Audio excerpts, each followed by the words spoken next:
Yeah, it's a wonderful night, Bruce. Great night for Acker, a big night for him, but also a big night for Tommy Hawkins tonight too. For the first time, he'll be playing a lone hand up forward as the number one tall. He's co-tall. Cam Mooney, of course, is out. He's been suspended. Now, Hawkins spoke about this today. He said he is a work in progress. He's still coming to grips with the all-round game required at AFL level. But one area that hasn't been overlooked by the Cats is his improvement in his defensive pressure. He's in the top 5 for inside tackles in the competition. Now, he's a big fellow, as you can see. When he gets his paws on you, your stay tackle is extremely important tonight. Without Mooney, he'll be required to do a lot of running, a lot of moving around. Now, the other thing you'll notice out there tonight, the players wearing orange shoelaces there. Now, the program there is led by Tom Harley, James Kelly and David Wojcinski. The Cats will be wearing the orange shoelaces in support of the Just Think campaign. It's a campaign against alcohol-related violence. Good point that Tim makes about Tom Hawkins, but if you're a forward in this competition, you want to be playing in front of the Geelong midfield because they do move it so quickly. He'll have every opportunity. And as Lee mentioned as well, Western Bulldogs like to move it in quickly. They like to get it in low to players on the lead. Their effectiveness hasn't been as good at the beginning of this season as it was last year when they went through that early part undefeated, and their ability to buffer Geelong's pressure through the midfield is going to be a key to the game. Well, when we remember last year's preliminary final, they were just pretty close to the Bulldogs. They just didn't take their chances, missed a few shots, but that kind of forward line, the moving forward line, I suspect, is the one that troubles the Geelong defence. Umpires tonight, James, Chamberlain and Ryan. Friday night football, ready to roll. You saw that crowd. Saw Morris on Johnson, sorry Dan. Johnson, one of the most dangerous players in the competition. Morris, one of the better defenders, but he's going to actually have to play up the field. We saw Steve Johnson get a lot of possession in the last month across the middle of the field, not just in the forward 50. And down the other end, Taylor's on Brad Johnson. That's a tough matchup for Taylor. Opening bounce. And a good one too. Blake has to wait. First hand of the ball. Touch from Ablett. Corey over his shoulder. Picked up by Gilby. Hooks it down towards right half forward. Dogs needing a good start tonight. This one's out of bounds on the full. Jono, that's the mark. Harry Taylor, left half back. Well, that's a win for the Bulldogs already. It's not often that you see Geelong hemmed in like that. Kicks it beyond the wing. Some pushing and shoving in front. Stokes paid the advantage to Ablett. Listen to that roar. Goes inside the forward 50. Chapman was pushed in the back. Bingo. That's standard. Time back on. Standard Geelong, isn't it? Give the ball quickly. Yep. No hesitation. Mark the ball, free kick, whatever. Give the ball, and Ablett took off with. They just so instinctive with their play on movement anywhere off halfback. Right there. Ben, no. There. Timmy, 2 metres. See when Chapman last played, he was picking up 35 plus touches in the midfield, and he lines up in the goal square. Shows you how adaptable they are. 9 goals for the season, 5-3 from set shots, make it 6-3 out of 10. Great start.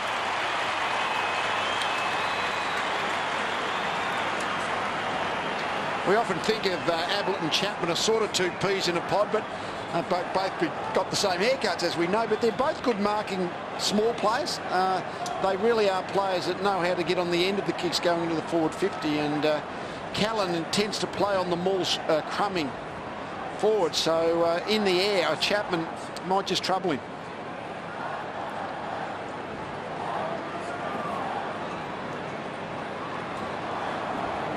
Now, the matchup of Liam Picken on Enright there on the wing, that's a really interesting matchup. Liam Picken, that's the hard tag role. Enright is the #1 player in the competition in the AFL for scoring involvements from the back line. So obviously, Rodney Eade's done his homework there. He just wants to chop him out tonight. Well, Chapman and Ablett were the 2 ins, weren't they, for Geelong tonight? 2 of the 4 Back! involved in the first goal. That's the second time Gilby's done well. Coming in off the line, the first time he knocked over Joel Selwood, that time was able to win the ball off Gary Ablett. Kicks to the goal square, Johnson and Taylor. Harley did well. Taylor had a lot of it. Johnson left foot snap. Hits the post. It could work for the Dogs, the Johnson-Taylor matchup. It'll be interesting to see how that unfolds. Here's Enright, who Tim talked about. Short to Taylor. That's it, Jason. Play on. Now Ablett. Scarlett. That's it, Scott. That's your mark. Play on. Scarlett on Welsh. Good kick to Mackey in the corridor. And Mackey away. Mackey Great kick. from one end of the square to the other. What a beautiful kick it was. 55 metres on the knocker. Enright misses to the right-hand side. You just see, just the precision kicking, isn't it? Yeah, and Mackey's little feint to the handball to Steve Johnson there sends the Bulldogs defenders in one direction. These little things, the skills that that no doubt that the Geelong players are taught over a number of years, and it makes them the dangerous offensive weapon that they are. That kick from the back pocket into the sort of centre back position, you've got to make that one, but they've got the confidence to do it. Mackey did well. Thumped it away from Cross. Corey back to Mackey, vacant square. Clear. And breaks our string of posters. We were on world record pace, opening two behinds, both posters. 1-2-8 plays a behind, and Harbrow to bring it in. Something the Dogs have battled with against Geelong in recent times, scoring. They need some goals tonight. Cooney comes out wide. Callan, a former Cat, has got the footy. Goes to Boyd. Big numbers again last week, Boyd. To Welsh up the ground. Thank you. Kick 3 against the Demons, Welsh. Just his second game it was for the season. Play on. No, Jeez. play on. Heard the ump, so Higgins back to Lake. And then Lake to Hudson. So Hudson's handball poorly directed to Morris. Look all over him. And then Ablett to Corey, to Stokes, to Bartel, to Ablett. Good tackle Higgins, but he's giving away the free kick. 50 metres from here. Joel Selwood, it's a 50 for a continued tackle. Joel Selwood's footy. Still don't understand. I think that's what the rule's for, because that wasn't just a second late. I think we have a look here. The ball will go on. Ablett, he disposed of the ball, and then he was slung to the ground. You know, I know it's sort of, you probably exaggerated a bit, but I think that's exactly what the rule is all about, even though it's still probably marginal. It was hard to imagine Ablett being in the next passage of play, but it is Ablett, and anything's possible, I guess. Selwood's kicked the goal. He doesn't get a lot, but he got that one. He gets a lot of the ball.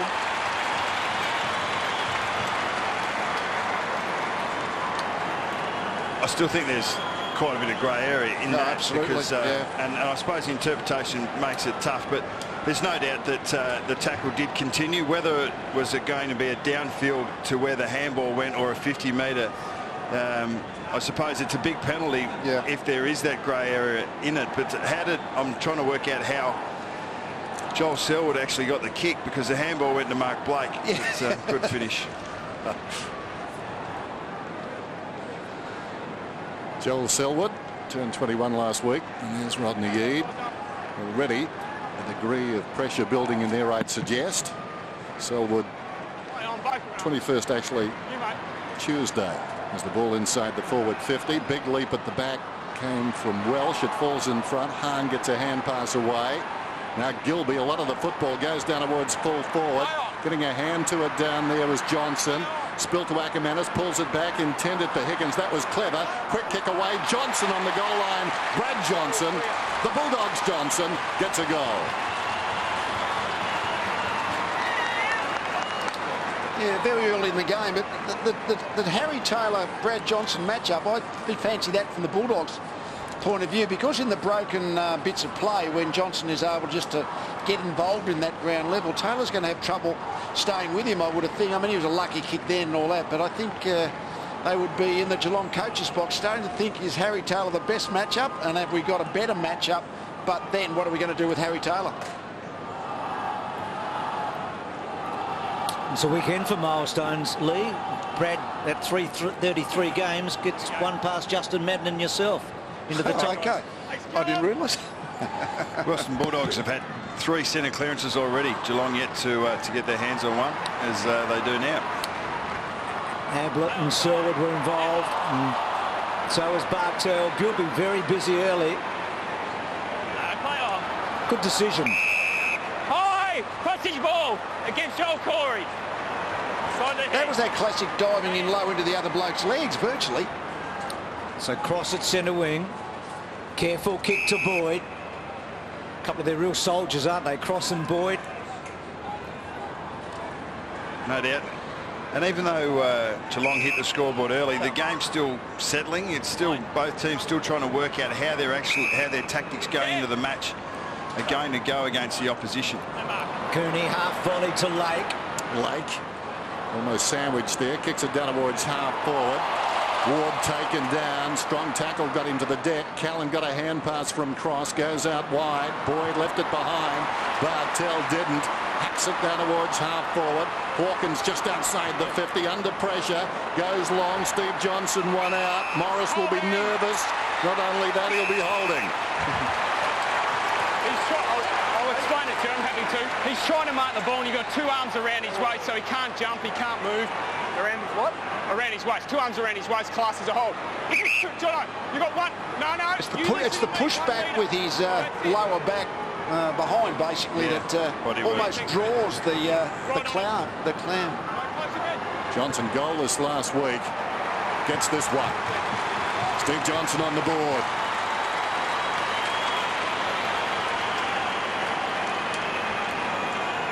And that's what makes him such a dangerous player. We know his endurance there has been phenomenal over the last 4 or 5 years. He's added that to his game. We've always known that he's had the skill. The turnovers kill you against Geelong through the midfield because they turn it over quickly. They maintain their structure up forward. Behind back in. I mean, that's terrific body use in the Bucks to plant your feet, almost arch your back, push you behind, back into the other guy's midriff. Yep. Now, problem this season the Bulldogs have had has been their turnovers. Just watch this again. Another turnover. And that means that they are still the #1 side in the competition for turnovers, and sides are punishing them too, and they have all year when they've turned the ball over like that. So Mumford out there now for the Cats. One thing interesting in the kick to handball ratio, Geelong 12 kicks, 13 handballs. We know that they're generally a 1-for-1. Bulldogs 18 kicks and 6 handballs. I think they're trying to make the Geelong defenders defend and kick the ball forward gradually and control the ball. So Griffin wobbled it forward. Taylor, well done Johnson to hassle him and then win the foot. He can't quite get it to Welsh. Pressure on Taylor. Dogs in there with some numbers at the moment. Again Johnson. Still a ball to be won. Kelly had it for a while, but he was able to just hold off Ackermanis in the end. Scarlett got it from Taylor, and again that probing kick so accurate to Mackie. Mackie at right half back, so often used as they come out. And that's a beautiful spearing kick. It's just a beautiful kick back, isn't he? He just drills it. Campbell has it on the wing then. He certainly does. It gets there quickly, which is the benefit to the leading player. That one intended for Ablett. In stark contrast, a floater, a wobbler, off hands and out of bounds. I think Picken is actually taking Ablett, but he's just coming off the wing. He's not seen to be in at the centre bounces. Big night at the Dome. In front was Hudson. 2 arms. Oh, it's going the other way. Free kick going to Mumford. Go to him, Boydie, go to him. Mumford just forward of the wing, looking inside the forward 50. Kicks into Hudson, gets the rebound, feeds it back. Now a chance for Chapman. Measures the kick, took something off it. Ablett, look away, hand pass was slick.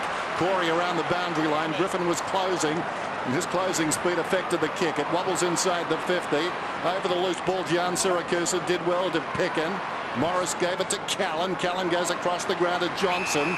Now it needs somebody breaking. Now Gilby decides to go. He was slow to react, but that's good running. Look at him go, Gilby. Terrific stuff. Presented well, Gilby, so far tonight. Fair bit of the ball. He's kicking off in the future, but that one cut off by Enright. Tim talked about his value. Good hands, Taylor, and then Taylor to the goal square. Johnson's home. A couple of all Australians on one another tonight. Morris last year, Johnson the last couple of years. Just knowing where the ball's going to land, protect the area. Just here in the wing, when Ablett took this mark, poor play from Picken. He's got to know that Geelong are going to handball at all costs. Now, even though it's on the boundary, he's really got to cover that running player. And Joel Corey's man could have taken the mark, but we know how quickly they move it, and that's why Johnson was able to get the ball over the back of that contest. Gets his second.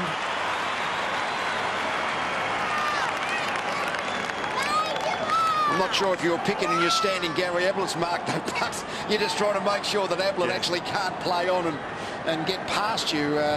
But I just love the way Johnson uses his body. I mean, basically he knew that he only had to block Morris coming back with a fly to the ball, and it was just going to be basically an uncontested mark on the front of the goal square. It's a fine line between laying that body, initiating that body contact, but they're getting caught in a wrestle. A lot of players get caught too far one way, don't they? Here's Dynamite. 23 goals for this season. After 9 rounds last season, he booted 17. As we said, 31 possessions last week, second best in his career. Went goalless. He's making up for that now. Minson up very early. Ackermanis was held. He's going to get the free kick. He's been in stellar form. Aging like Benjamin Button. He kicks it down towards half forward, and the mark is taken down there by Hill, right on the 50. I reckon he can cover the distance there. Not confident. Goes in short, and Gian Siracusa takes the mark. Crowd wanting 50. It was a token push at best against Wojcinski. So Gian Siracusa, a chance to narrow the margin, which is suddenly out to 19 points. Interesting. Goals and games identical. 159 for 159. I guess he's averaged a goal a game. In comes Gian Siracusa and puts it through. Terrific kick.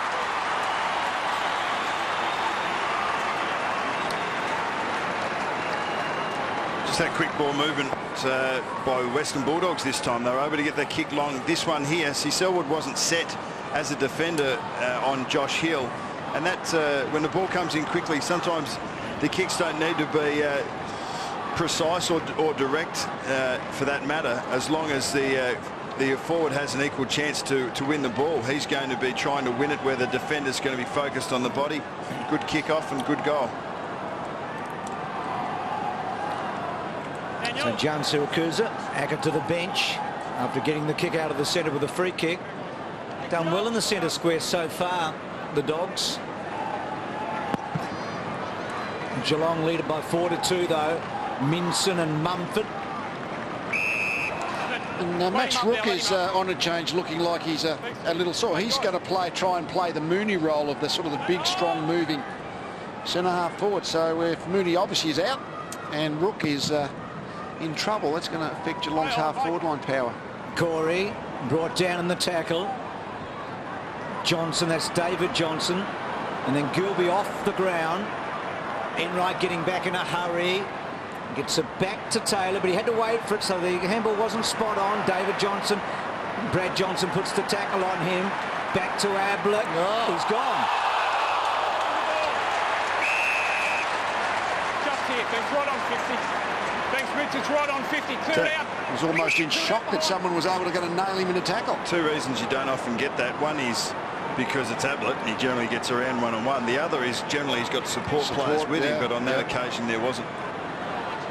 Hahn kicked 5 goals in the opening round this year. He's only managed 4 since then. It'd be a good time to kick one here. He's a long way out, but this would be a big goal, I reckon, but he hasn't quite got the carry. In your decision to play Taylor on Johnson, and you've got Harley on Hahn, that might be just the feeling that he missed a lot of footy early in the year, Harley, that normally you'd think he would take the third tour. Harley, speaking of the devil, needed to be precise, and he was. Chapman comes away at right half back, kicks beyond the wing. Harbrow in from the side, misjudged his leap, and the mark is taken by Corey. Varco is on, dropping back towards the 50. Varco's got it. Now the middle is free. Getting back to try and clog it is Minson. Varco in trouble. Selwood, Stokes got through, pulls it back. It floats towards Ablett. He was under the football. Crumb down there by Wojcinski. Morris kept his composure well that time. He's got reason to be a little flustered. Pickin comes out towards Ward. Ward's hand pass. Eagleton along the boundary. Doubt that was 15. Apparently it was. Higgins takes the mark. One of the few rebounds of the match. The ball has gone inside the respective teams' 50s 12 times, and there's been 10 scores. So been very effective offensively both sides, and ineffective in defence. So the Dogs work it up to almost the wing to Hahn. I think I know the answer to that question. I think, yes, Taylor's going to go wherever Johnson goes, whereas Harley's going to be prepared to drop off and be the sort of the general and the third tall back there. So late now to Morris. He's been able to get loose on that half-back flank, so they've switched it from one side to the other. Cross and Bartel. The one thing that we're seeing the Bulldogs do is they're trying to use the ball around the back of the zone. As we see, they've also tackled very well Harbrow here and Hahn in the forward line, but they're trying to drag Geelong's defence up out of their attacking area. Try and find a numbers advantage, a loose man, and then go from there. John Siracusa and Selwood go at it. John Siracusa has reason to be a little annoyed, I would say. So to Bryson Marie, but a bit of a push there. She is undaunted. Throwing in. Minson barely boots the ball. Johnson stopped. Callan kept coming. Callan tied up, a ball up. Thank you. A bit slippery over there too. Thanks, Tim. It's the artificial turf in that last 3 or 4 metres from the fence. Gets a bit slippery. You could sum it up by saying Joel is very competitive. Knocked out towards the boundary there by Hahn. Taken by Ablett. Clever hand pass. There he is again. Our man Selwood just backs off, buys himself some time, goes down the line. What a precise kick it was, and Gamble took the mark. Played it brilliantly, Ablett and Selwood. Then Ling gets hold of it. Back to Selwood. Back to Mackie. Lovely handball inside. Gamble arches his back. Then floats one to full forward. Harbrow, good mark in front of Stokes. And then quickly on. Johnson was about 15 metres clear then, but Gamble unable to get clear enough to have time to see him, let alone hit him with the pass. Gee, that's a poor kick by Harbrow. Could hurt them. Corey. Johnson again. And then Johnson, normally you'd back him from there, but he's spread it across, 4 behind. So Harbrow would be feeling a bit better right now. That was an awful kick coming out the back. It was a midfield turnover, which always obviously helps the forwards, but Johnson just picks it up so quickly, so effectively he ends up 20 metres in the clear. That was after the Gamble kick into 50. But I reckon if you got the ball every time you were clear as a forward, you'd kick 20, wouldn't you? It just doesn't happen that way. Foot's on the line. Foot must be behind the line. So there you go. Should have been thinking inside the square. We're going to bounce 10 metres out. Straight back. I was going to say, this young boy gets a lot of responsibility in this team. Hudson controls it, needed to be careful. Higgins waited, Stokes didn't. Clever hand pass. Well, Stevie J put his head down. In goes Cooney, tackled by Ling. Came to Higgins, feeds it out. Eagleton gets it away. Brad Johnson back on the ground. Drives it from half back. He goes the spiral to no man's land. Well, a couple of cats finish up owning it. Kelly gets it from Taylor, goes across the ground. That is a very confident kick. Jimmy Bartell's got it. Looks to the corridor. Ling. That was a beautiful kick as well. Ling is away down towards the 50. Spectacular effort that one too, the kick, but Higgins couldn't hang on. Pushing his way through Ablett, went to Higgins, who wants to give it back to a teammate. I thought Ablett initially. Stripped of the ball was Ward. Well done, Higgins. Ablett nowhere to go. Clattered into Higgins. Comes across to support Mackie. Mackie's kick onto the chest of Hudson. In fact, he collided with his teammate down there in Hawkins as the ball comes across anyway to Johnson. That was Ablett, who thought for a moment he was through. Now Johnson with the problem. Higgins, well done Higgins, really well done. Back to Johnson. Johnson's kick has to be precise. Bartell very good. Eagleton, gee, Jono's done this well. Can he deliver? Minson on the up. Back to John Siracusa, back to Minson. If he goes long, he's got Hill, who's a very good contested mark, but he has got Scarlett to beat. Get a very good contested mark against a fantastic contested mark for us. That's it. And now Chappie. It's good passage of play though. Rook up high. The combative Rook. Morris. Well done. Johnson. Brilliant by Selwood. Howe to Chapman, and then Chapman to full forward. Stokes versus Harbrow. Stokes has got it. Well done. Hey, what was the secret to that? When Rook actually just maintained the contest for 3 or 4 seconds, and by the time that happened, then the other Geelong reinforcements got there. He was virtually out. That's just a great mark. And he should when you've got a Scarlett versus a Hill, I think it was there. But but Rook's contest to maintain the ball in the area. And Stokes rewards him with the goal.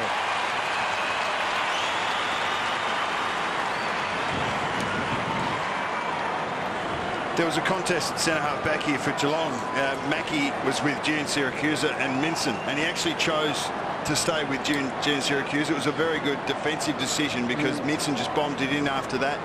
Little decisions, little plays like that make a good side, and Geelong, whether they're defending the ball or whether they've got it in their hands, they do very well. Bodywork once more, similar to Steve Johnson earlier, just protecting that space. Well, the Dogs are working hard, but the bad news is they're down by 19 points now, 5-3 to 2-2. Just under 6 minutes to go in the term. They can't let this get out near 30. They really have to be careful in the run up to quarter time. Blake, Ling out of the middle towards half forward. Johnson a chance to run onto this ball. Awkward bounce there for Morris. Now they've got a problem. The Cats lead in all directions bar one. The one was Cross. He arrived in the nick of time. Coming through his Ward. Well, that's almost holding the ball. Socket forward by Hahn up towards the wing. And as has been the case throughout this term, Geelong back in number. Chain of hand passes. Corey, Selwood, Ling to the outer side. They're winning in the air too. Enright over the 300 gamer. Enright long down towards full forward. This is where they want to win in the air. In front Stokes, through the legs of the man in front, Chapman. Jan Siracusa misses the target. Barco, Bartel, suddenly he's a goal kicker. No, he's not. He's missed. He got a few last week. Doesn't normally kick too many goals.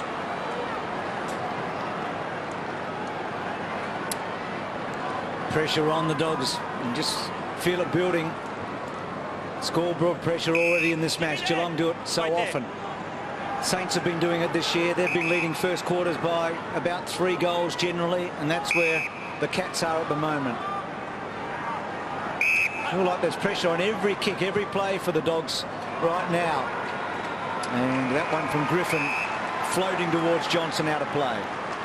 Geelong's prepared, as St Kilda we've seen in this first part of the year, prepared to roll their defence right up, make it very hard for the Western Bulldogs defenders to clear their defensive area. Blake did well, got it down to Enright. Look at that hand pass. Cutting a swathe from Selwood to Chapman. Kicks a magnificent goal. Joel Selwood. Wow.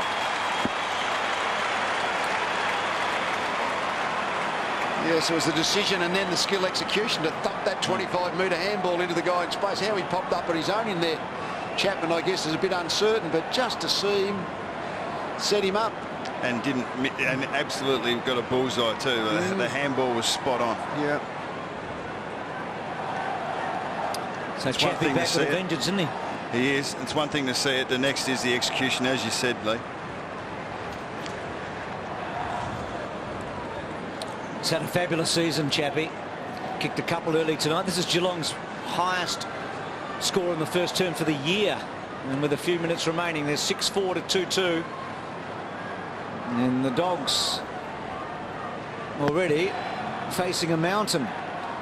Blake, Selwood, that one cut off by Griffin. And then Griffin's little handball going nowhere. Corey to Ling. Ling's little give. Johnson, that's Brad Johnson. But Selwood again. He's got radar, hasn't he? Just knows where his guys are. Keeps getting his hands on the ball. Back to Ablett. Back to Taylor. There he is, Selwood. And then delivers to half forward. Gamble front spot. Good grab. Quickly on. Uses Corey. Corey to centre half forward. Stokes. At the back was Picken. Great pickup. Well done, Hahn. Oh, brilliant, Varco. Cutting it off. Working it towards the boundary, Varco. Kept it alive. Stokes plucked it away from an opponent. Stolen though by Callan. A lot of congestion down there. Eventually though Williams comes away. Had a couple of men lined up over the head of Cross. Backed up by Johnson. Cross comes wide. Now Boyd, the short one. That's a strong pair of hands. Ackermanis on the lead. Playing tall. Kicks inside the forward 50. Can they grab a late goal? Taylor went to ground. Mumford. Scarlett. Now Kelly.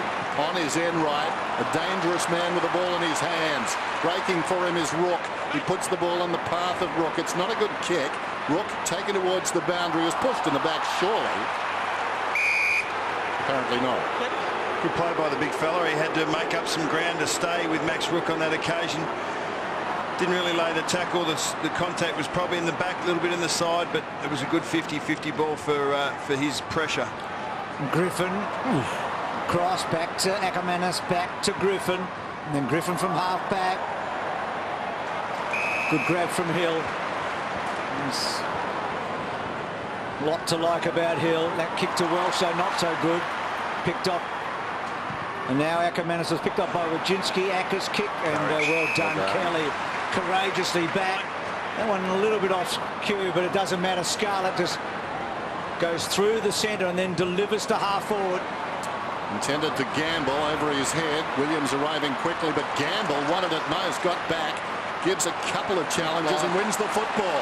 Oh, terrific. Across to Chapman on the lead. Hawkins. Well, he decelerated as he came to that ball. Needed to accelerate. Williams goes to Picken across the ground and cross. To try and jump up into it, didn't he? He just tended to remain flat, didn't get his any elevation. Just eased off a couple of strides there, wanting the ball to come onto him. He just had to go and get it. Picken. It's an interesting Mumford playing back on Minson. That's a lot of confidence in the young ruckman. Perfect matchup. Taylor. Half back. No one going to him, so he decides to have a couple of bounces. Clock runs down to 1:30. Kicks towards half forward. At the back, Hudson. Joel Corey, well shepherded. Hudson feeds it forward. Welsh back to Hudson. They work it around the outer side. Hudson to Minson. Wouldn't have happened too often. The hand pass comes to Boyd. They're working it well, though.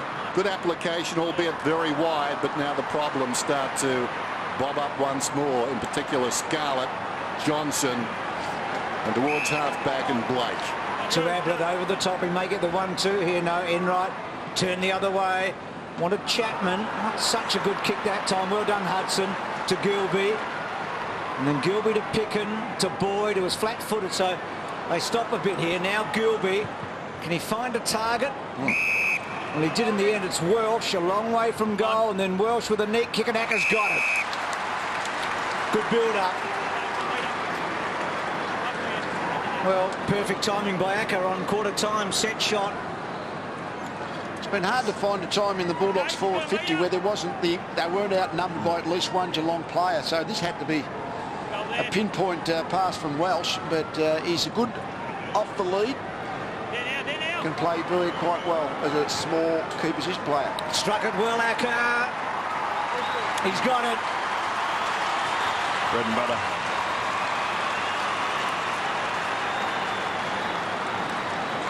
You know, they've balanced it very well, Geelong. The ability to put pressure on the ball carrier and yet get some one or two numbers back to support their defence. And they work hard. That's primarily the reason. They work harder than their opposition to do that. But Western Bulldogs on this occasion, Gilby's pass was probably off the instep, but hit Welsh, and that pass was, it was probably less than a 50-50. But Ackermanis used his body well, took advantage. Very handy goal. 7 seconds remaining till quarter time. Cameron Ling just resting up.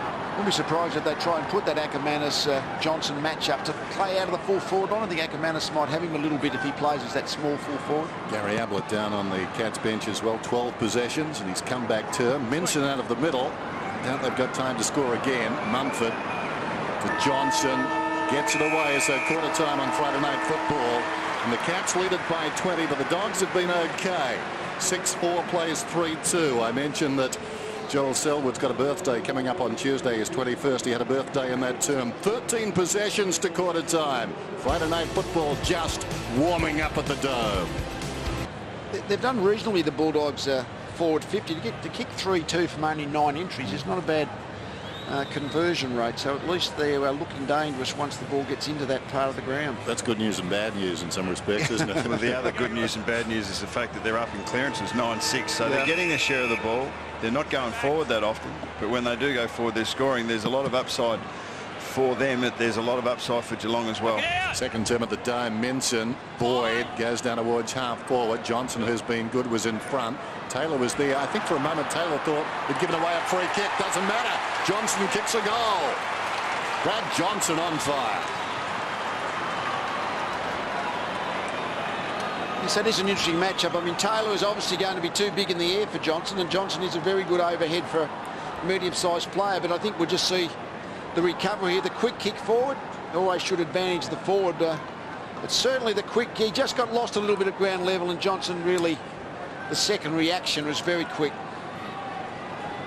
It even looked like that kick from Matty Boyd was just kicking in the general vicinity of that contest. One thing I reckon, Bucks, when you're actually from the centre square, if you can actually kick it straight 40 metres forward into the forward 50, that's as good as it gets a lot of the time. Johnson's been good. They've kicked 2 goals in 15 seconds, the Dogs. Yep. Acker at the end of the first quarter, Johnson at the beginning of the second, and they get it down to 14 points. My ball, no prior. So they're scoring, aren't they? We talked about getting inside the 50 and scoring, winning some clearances, more than their fair share. A couple of goals down on the board. Cross, missed by Boyd. Little give was good from Stokes. Chance for Picken. A very good first season at 22 years of age. Williams' kick. Blake just went to ground. Minson couldn't quite. Harley held him up and then somehow got it to Kelly, who got it to Corey, and then Corey kicked to Hawkins. It didn't stick. Ball at the 50. Ablett gets rid of one tackle and then off 1 foot misses. Oh, clear, clear. Really hard hands there from Hawkins. He didn't think the ball was going to get through to him. I think it was Lake who was coming off his man and dropping back, but just clutched at the ball a little bit, created the front and centre crumb for Ablett though. Giblet drives to the outer side, or rather Gilby, and the mark is taken out there by Minson, hard against the boundary line. Move it on. Dogs look okay to start this second term. Having said that, this is Ward close to the boundary line. Clever kick. Hahn. Now Hahn looks back towards the middle, nothing on offer, so I dare say he'll go reasonably close to the boundary line yet again. He does. Ackermanis stays on the ground. No one gave a contest. Sailing over the top, it's Taylor. He's had his hands full tonight with Brad Johnson. Away. Mackey's got it. Breaking for him is Stokes. Well, he kicked into Jan Siracusa. This will be a test. Then he fell over. Jan Siracusa, 25 metres out. Ackermanis didn't think twice. Goes to Cross. Cross doesn't like kicking at goal. Gives it to Eagleton. He didn't get a chance to kick at goal. Now Ablett got the hand pass across there from Bartel. He goes to ground. It bounces towards Scarlett. A long way up the ground, and the umpire will move and bounce it down. So a golden opportunity missed there. Gee, that one bit of play changed that whole movement, didn't it? They'd be pleased with that, the Bulldogs, because they're so precise bringing it out of their back 50, Geelong. But a couple of times there, they were just a little bit shaky, made skill errors. Minson, well done to Griffin. Archie's back, got rid of Ling, got to Eagleton, back to Griffin, runs into Bartel. That was courageous by Bartel. He knew what was coming. Eagleton, Minson getting his hands on it a bit, dropped it away. Boy, gee, this is a hot football. Johnson's been terrific. Higgins, oh, he's tripped. No, play on. Ablett comes out with it. Little handball. Higgins gets it back, gets to Jan Siracusa. They deserve a goal and they'll get one. Jono's going to go back and kick his third. Just deserts too, because Higgins was taken and legged by Bartel. It was pretty obvious. Clear it out. But they kept persisting, the Bulldogs. It was great pressure play. Gee, the captain's playing a game. He's kicked 3. The Johnsons are kicking plenty tonight.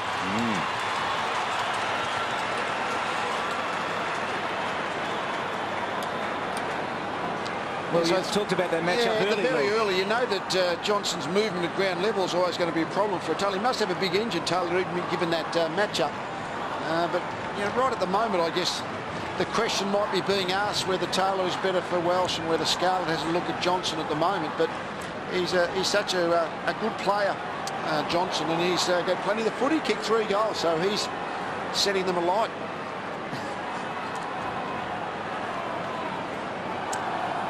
Six 5-5-2. Now what about this? It wasn't a free kick. No, it was clearly a trip, but do we have... Was it deliberate? Well, I think he was definitely trying to impede him, but I thought Higgins' effort after that to get up and get involved in the next passage of play was brilliant. Well, back in the centre, Ablett shakes free of a tackle. Corey beautifully gathered on the half volley. Mackey Storms through midfield, kicks inside the forward 50.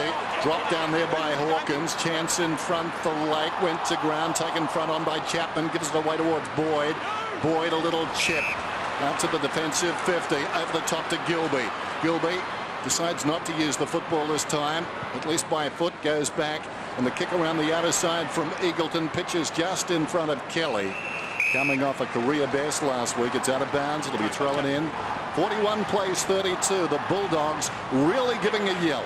I reckon Geelong have gone to their go-to guy. I think Joel Corey, well, they haven't yet, but I reckon Joel Corey's generally the bloke that will go back on a forward that's troubling them if they haven't got a match-up. I wouldn't be surprised to see him go back on Johnson at some stage this quarter if it continues.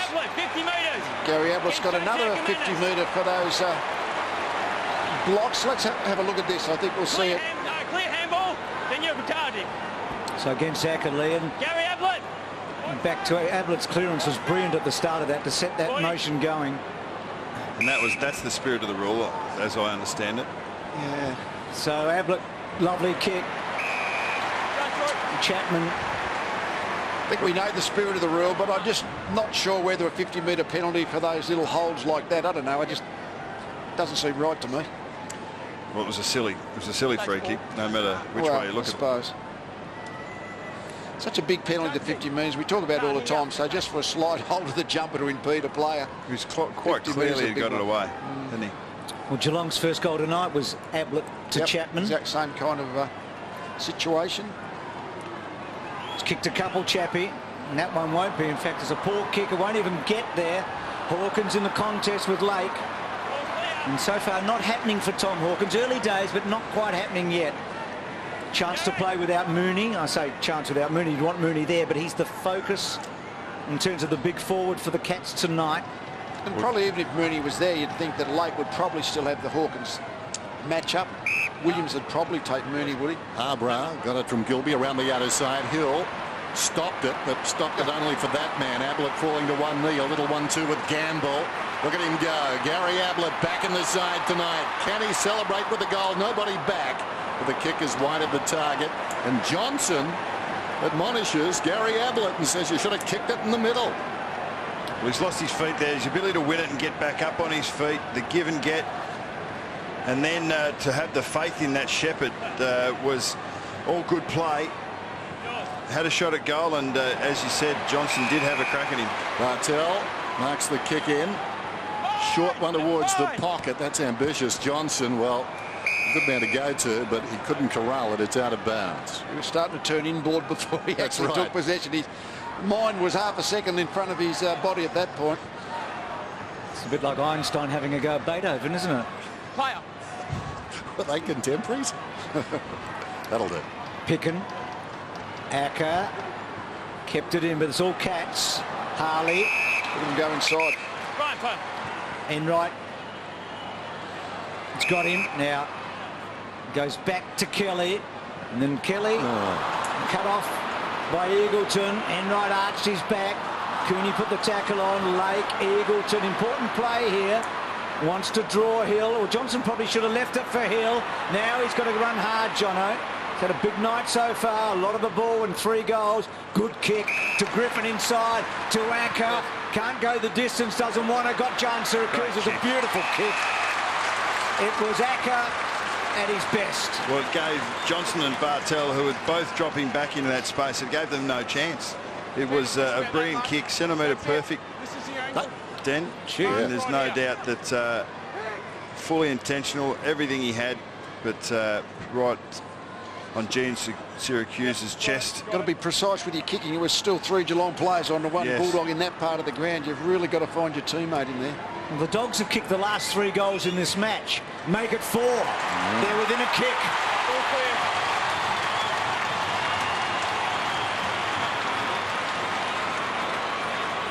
And they're the chances you've got to take. I mean, that's a 50-50 kick for Johnson because got to kick him, and he did. Well, we mentioned at quarter time that their conversion of opportunities was pretty good, 3-2 from 9. Well, they've only got forward another 3 times, but they've kicked 3 goals. So if you convert a goal every second time you go inside 50, you're going to kick a pretty good score. Doing well, the Dogs. 3 goals in this term, 1 at the end of the first. Precision kicking from the Dogs coming forward. She's enjoying it. Saw Megan earlier. 6-7 to 6-2. In the words of the Buffalo Springfield, something's happening here. What it is ain't exactly clear, but I tell you what, the Dogs are looking very confident. And at the moment, Geelong off their game. Boyd goes back. Cross half back. It's Gilby, the short one. Eagleton, man onto the outer side. Uses him now. That's Higgins. He can run to the 50. Kelly comes across to try and keep him outside the 50. Higgins down towards full forward. Johnson, almost the mark down there. Falling forward, Taylor. Only as far as a man lurking. And the goal from Hill.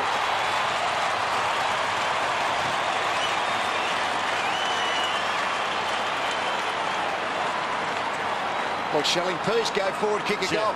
But it was a really poor handball by Taylor. He's under pressure on the defensive goal line, but he shot a handball out straight to a Bulldogs player. That is the ultimate handball clanger. And Hill was good enough to kick the pressured goal. So certainly they've got the scoreboard pressure going for them, the Bulldogs, and all of a sudden there's just been a little bit of shakiness in the back 50 for Geelong.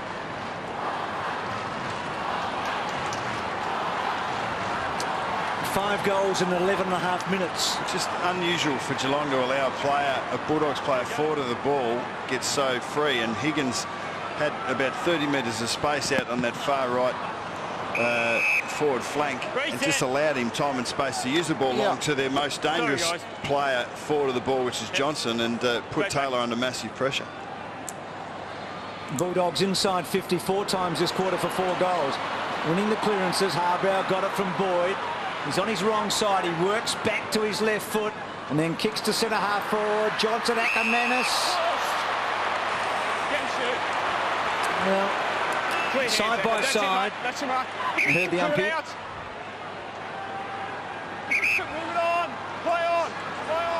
Pushing the side. So Johnson off one step. Hahn, front spot. Made a good contest there.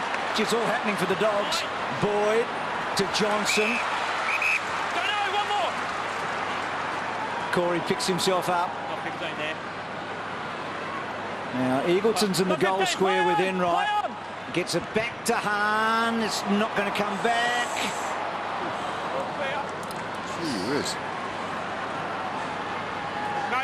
Gee, Hahn made a good contest here against the odds. He had Taylor front, Corey back, and Corey comes off worse for wear.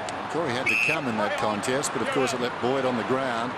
Around the outer side with Wojcinski into the path of Mackie. Very untidy hand pass. Ablett trying to lift his teammates, knocks it forward. Wojcinski back into the fray in characteristic fashion. Here he goes, runs to the 50, vacant square. Stokes is going back, and Stokes is marked about 3 metres out. And Harbrow had to find the body there. Stokes will put this through and put the Cats back in front. So after a string of goals, 5 I think from memory, Bruce, the Cats get there first. They're looking very dependent on their small forwards to be their goal kickers. Lakers got Hawkins pretty much under control. We haven't seen Rook much, but Stokes a couple of times has been good. Johnson's been good in the air, but it's the medium sizes that look like kicking their score. Not unusual, I guess, for Geelong in that regard, but they are really underrated. Very good overhead, those Geelong smalls. Once you give any forward a run and jump, which Harbrow was caught on the wrong side there, he probably could have tried to drag an arm or put some body pressure on, but it was always going to be difficult when you're running towards your goals and your man has the drop on you. This is often where Geelong has been at their best in this big run when they've been challenged. They often put teams away in a hurry. Let's see if they can here. Let him up now. Cameron, let him up. But even when they were trailing tonight, the Dogs looked like they were in reasonable nick, didn't they? Yep. Hahn getting it from Cooney. Johnson's just having a magnificent game. He's turned the clock back. Looks like Mackie has now got the big task of trying to curb Johnson. To Morris, to Eagleton, who was squeezed up, and the kick well cut off by Bartel, only as far as Harbrow, but he's coughed it up. To Ling, to Enright. Rook versus Gilby. Rook got a good bounce. Gilby running him down. Good left foot kick, beautiful. Oh, that is good. You don't really expect that from Rook, that he can actually deliver the ball 50 metres non-dominant side. Well, when you're as hard as he is and you're known for your toughness, sometimes your skills can be often your skills are overrated. I mean, he's been a goal kicker for them in recent weeks. I can't visualise you kicking left foot before, can you? That was a fantastic kick, wasn't it? I'll be thinking of that next time he does. He's 0-3 from set shots this year, Gamble, and that one was close. He's only played the 3 games. He played in the opening 2 and comes back tonight. He actually struck that very well. 5-point game. Gilby has been good to Williams, who kicks just beyond the wing. Johnson was up. Mackey did well, able to force it across the line, but a difficult assignment for Mackey, in as much as Johnson has been played into form. Yeah, 15 touches, 5 grabs and 3 goals in a quarter and a half. It's definitely form. Higgins behind. That ball carrying a long way. He punched it down, intended for Boyd. Chapman went after it. Spills through the pack, taken by Boyd. Higgins controlled it beautifully. Could have given it off, decides to run it up. Goes beyond the wing, kicks inside the forward 50. Ackermanis hands to it. Couldn't hang on. Kelly in the back pocket. Swings it wide. Varco's got it. Running for him is Harley. Harley's got the football. Pushing off down the ground is Wookie's too close now. In fact, it demands a hand pass from Varco. Still they run a wave of them. Ling to Bartel to Varco. Now it needs a mark. Stevie J almost. Still he goes. Johnson. Well, he should have given it off. Now the hand pass comes towards Ablett from Gamble. Picked up by, well, the hand pass came from Callan. How will the umpire call this? Holding the ball, rightly so, against Harbrow, but it certainly was a terrible hand pass to receive. So close to goal. Some technique here, just one step towards the line. Steps around and pops it through. He's got 3. Matthew Stokes. And the lead back to 11.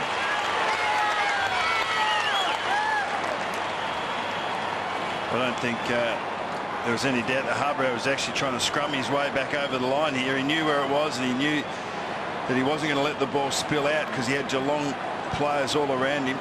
But it was a fair effort, but great tackle by Stokes. He kept enough pressure on him so that he couldn't get that ball free.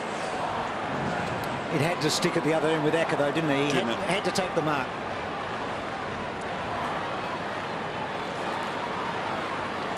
So Stokes with 3 goals, a couple in the second quarter. So he mirrors Johnson's night with a goal in the opening term and 2 in the second.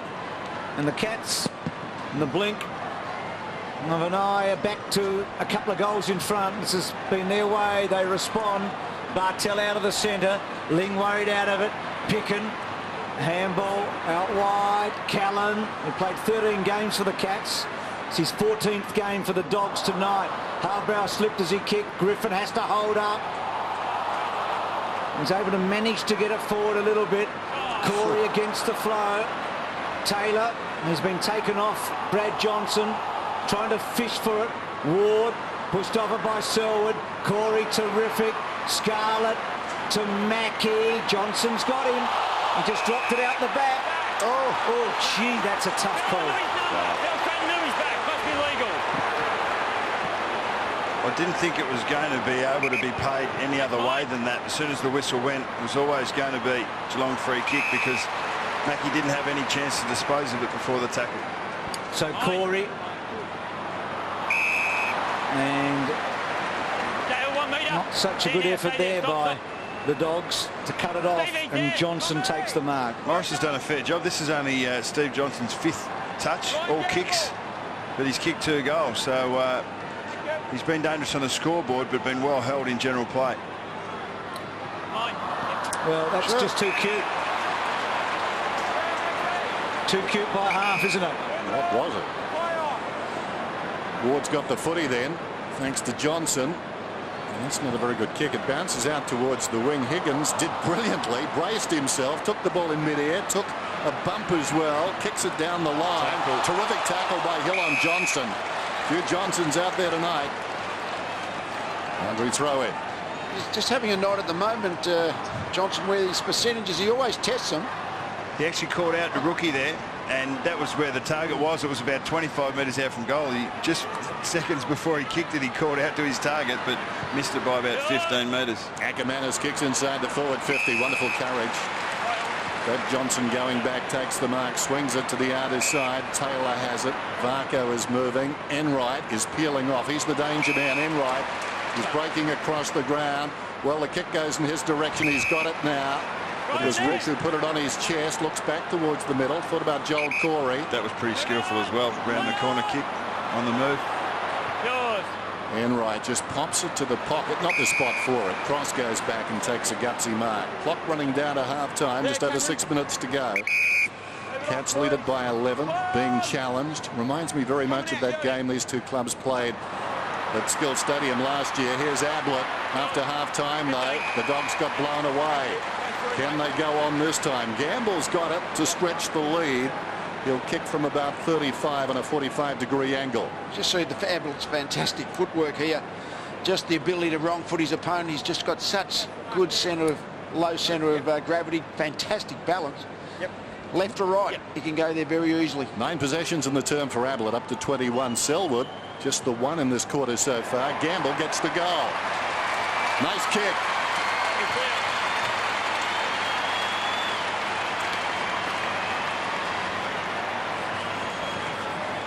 Well, they've certainly answered that Bulldogs challenge in this last segment of the game.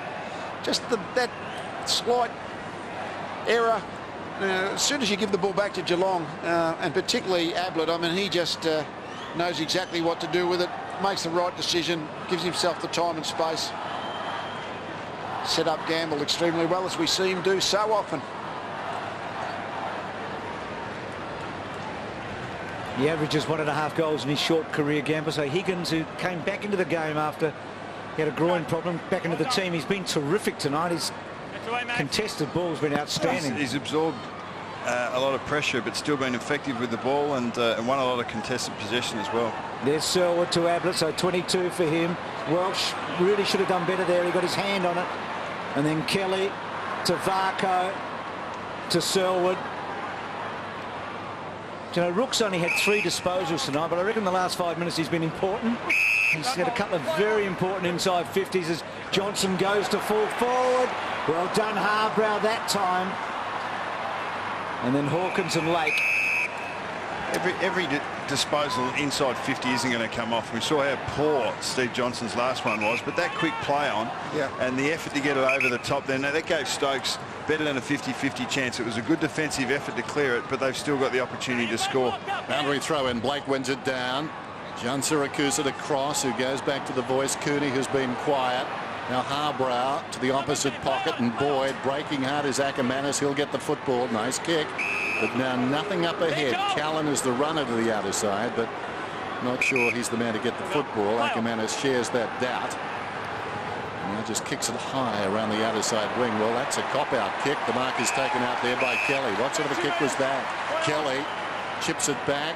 Ablett putting on a clinic. Scarlett pushing up the ground, goes to the pocket. Almost taken by Gamble. It's paid. He didn't stick the landing. He's hurt.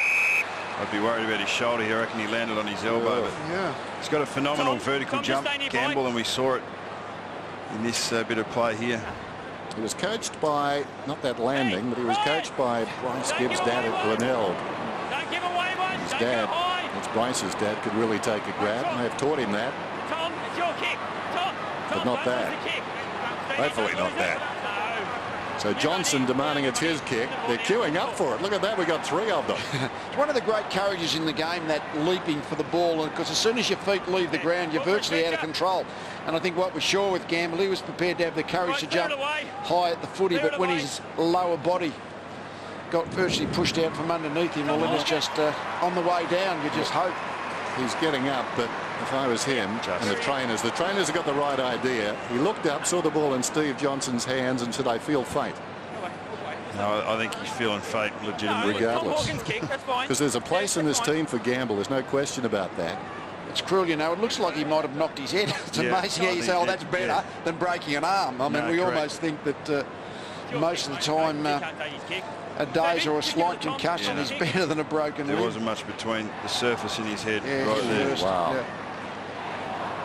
calling for the stretcher now. It's tragic. He's fought hard to get back in this team, Ryan Gamble. It's a wonderful mark, isn't it? It's very hard, the earth, when you hit it head first. I reckon just looking at him there, everything else appears to be working, but yeah, it's that hit on the head. What's this? The 20-kilometre walk. He's absolutely roaring out there. He's not going to run it out that way. I think he's injured. Is that legal the way he was walking, Bruce? Wouldn't put up the red card. We've I reckon. got a time problem already. I reckon Geelong might show that vision during the week. They might get a bit of a laugh out of that. Well, first things first, we just hope that Ryan Gamble's okay. It takes an element of courage, doesn't it, to keep your eyes and your focus on taking that ball in a contested situation, not really knowing how or what's going to happen after you've executed the skill. Totally. And well, that's the thing. When your lower body gets shunted out and you land on your upper body, well, then you know. It's just your hope that you don't fall on a shoulder or break an arm or something of that ilk. It looks like, I think this is a concussion type injury. What was Acker thinking about when he went back and kicked the ball? I think he was trying to kick it high into the air so that Hahn would have time to get there to make the contest. But, I mean, Hahn had to make up 40 metres and he made up 20, but he was a long way short. Geelong kicked 9 goals. 7 of them have come from Bulldogs turnovers. They're 16th in the comp for turnover goals against the Bulldogs, and this is a shot for the 10th, for the 8th from a turnover. I mean, as good as Geelong have been, and as good as we know they are, the Bulldogs, you know, turnovers have really let them or allowed them to have the lead that they've got at the moment. So the club doctor at the back right there, Chris Bradshaw, who was talking about athletics, Den was a very good athlete. He was a Commonwealth Games decathlete. He's on the right there with a white glove. He's the Geelong doctor. He's spent a lot of time in the Premier League in England after being with Richmond before that. They really are unsung heroes, aren't they? Just fantastic.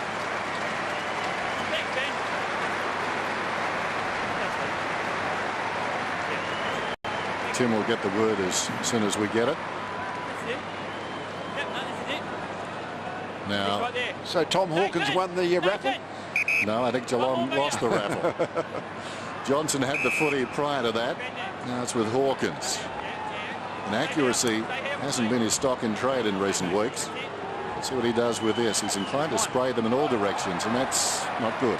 Doesn't seem to have a great sort of fluidity in his run-up. It's sort of just very stilted. Doesn't seem to... Runs in too slow. He's got a lot of work to do on his goal kicking. Which isn't great for a full forward. Yeah. No. Come out. So Boyd short to cross. So it was a moment for the Dogs to catch their breath almost, wasn't it? Because they were being bombarded after hitting the front. Geelong were on a roll. And Hawkins released a bit of that pressure with a miss. So Williams wide. Very different position for Williams, obviously, but there's an expectation surrounding him like Hawkins at Geelong in a way. Neither of them have played a lot of footy. There's a lot in front of them. That's a mark. Both with large reputations. Here's Griffin. Move it on. Play on. And large chassis that take a little bit of time to grow into and get used to at the top level. So Griffin keeps it low. He wants Hudson to make a contest, but it was all Cats, and Kelly did very well. Coming off a massive match last week, Kelly. That's a cute kick into the centre to Taylor. So suddenly a lull in the game for a moment as Geelong start to regroup. And the margin is 18 points, so it's not inconceivable. They could lead by more at the major break than they did at quarter time, which seemed impossible about 10 minutes ago. Scarlett's got it. Little chip in short. Joel Corey back to Scarlett. Johnson comes on a lead. He ignores that. Goes back to the middle. Cameron Ling. Where will he go? In short between the lines. There was a man deeper. Enright. They use him so much. He drives it long towards full forward. Well, Hawkins just flew through the air, but really didn't get near the football. The defensive mark taken down there by Lake. But his kick showed a lot of it to Geelong, and it's out of bounds. I reckon the really good teams do that well. They don't allow the rebound 50 kick. Yep. They no easy outs, and they lock the ball in their forward line. Hudson, John Siracusa set Acker a bit of a task. Yes, when Griffin had the ball about this part of the ground, the Geelong defenders, maybe 70 metres away, just come forward of their Bulldogs forwards just to make sure that take the most dangerous space.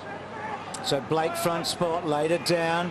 Ackermanis, quick kick round the body. Geelong with all the numbers. Scarlett, Mackie left it for him. And then Scarlett, well, that's a dangerous kick. Hudson's got hold of it. Now can they set something up here? Wide, good run here. Now Lake, important that he delivers. He does. Cooney, it now bounces. Cooney almost within range. In fact, he is within range. And goals. That's a big blow. That helps.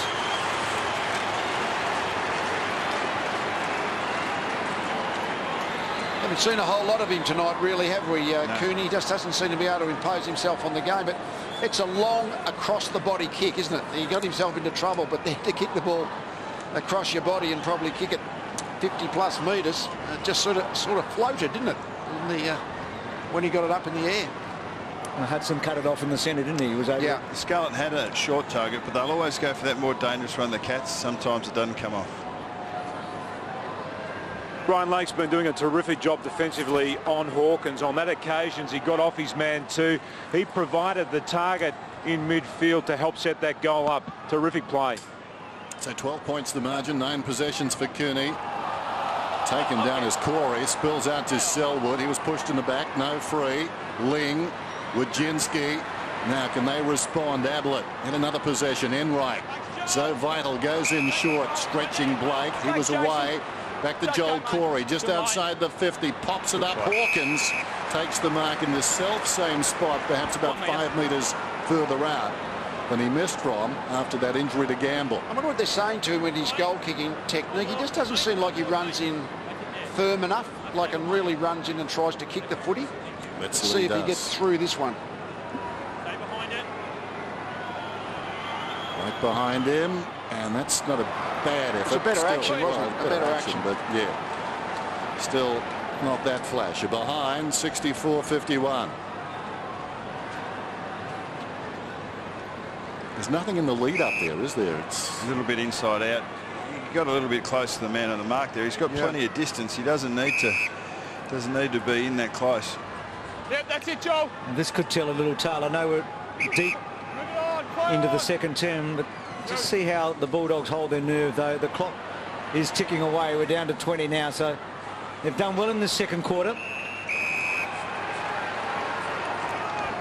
That injury to Gamble has made a big difference, you feel, in the context of this term, because Geelong looked like they might lead by 5, didn't they, at half-time? Yep. And the only goal kick since then has been a Bulldog, and Hawkins has missed a couple. So the Dogs, I reckon they'd take this. Selwood, cut off. Ablett's had a huge first half, so Selwood, but a good smother. So the Dogs go in, I reckon, on a bit of a high here, even though they're 13 points behind. Go, keep them down.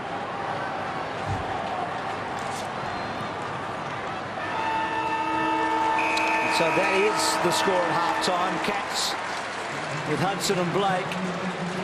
Cats kicked 3-6 in that quarter to 5-1 from the Dogs.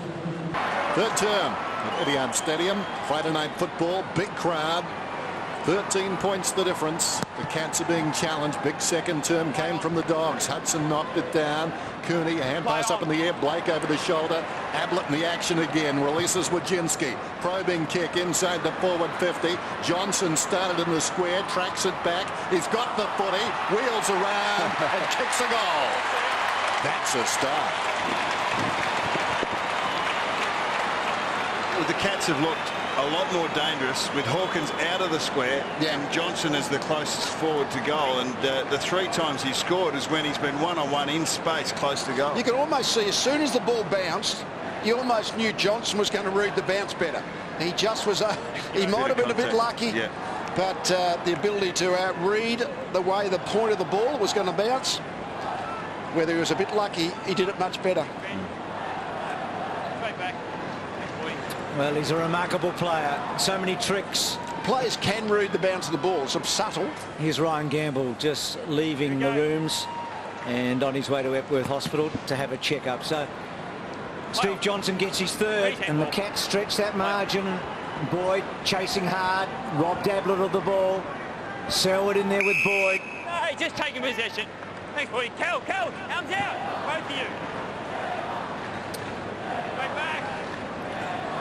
Callum Ward and Joel Selwood, a couple of youngsters. Griffin got a good tap from Hudson.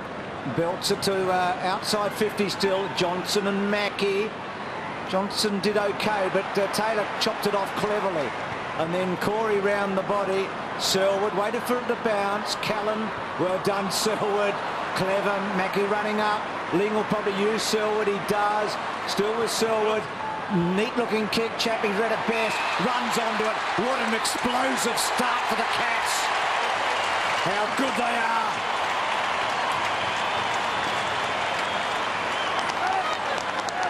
I think one of the good things that Selwood does extremely well is hold on to the footy as long as possible.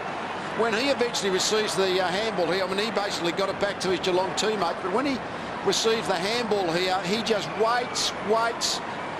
Last step before the Bulldogs player is going to make contact. That allows his forwards, or him to set up where his forwards are. Do I kick it over the top? Do I drop it short?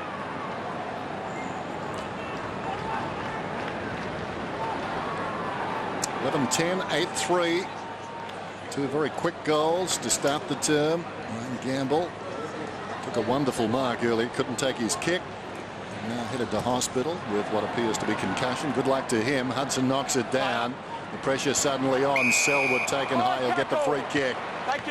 Selwood acquired his second term. Sprang to life late in that second quarter, but suddenly was in business in the third. Another clever kick.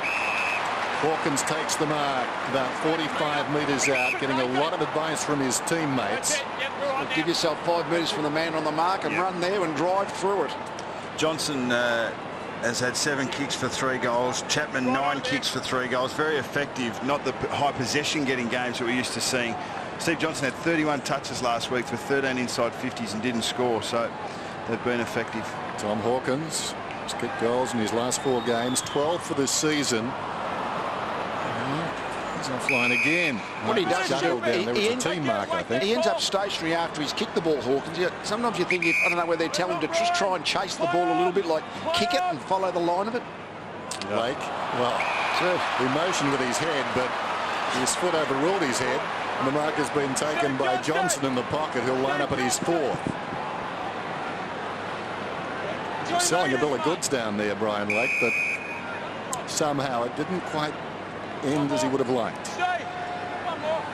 So Steve Johnson in the pocket, and this will be a terrific start. Bomber Thompson, who said at halftime he was glad they were being challenged. Well, trying to put that challenge down now.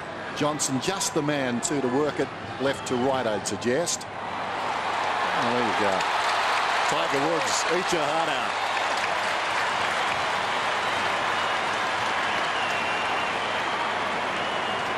Can Bomber Thompson be serious about being joined, being challenged?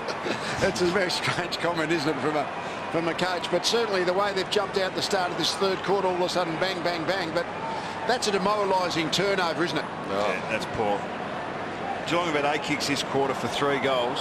The 2 players I mentioned plus Stokes have had 21 kicks for 10 goals. So they've been fairly effective with the ball in hand. How quickly the wheel turns when you're playing the Cats, eh? 3 goals in 4.5 minutes. This game, modern football is a game of momentum. We've seen it with the Cats early. The Bulldogs have come back. The Cats have got it now. Can they arrest this Geelong run at the moment and get back in the game? That's the challenge for the Dogs. Well, the Cats have had the momentum for 54 matches. Yeah. They find a way.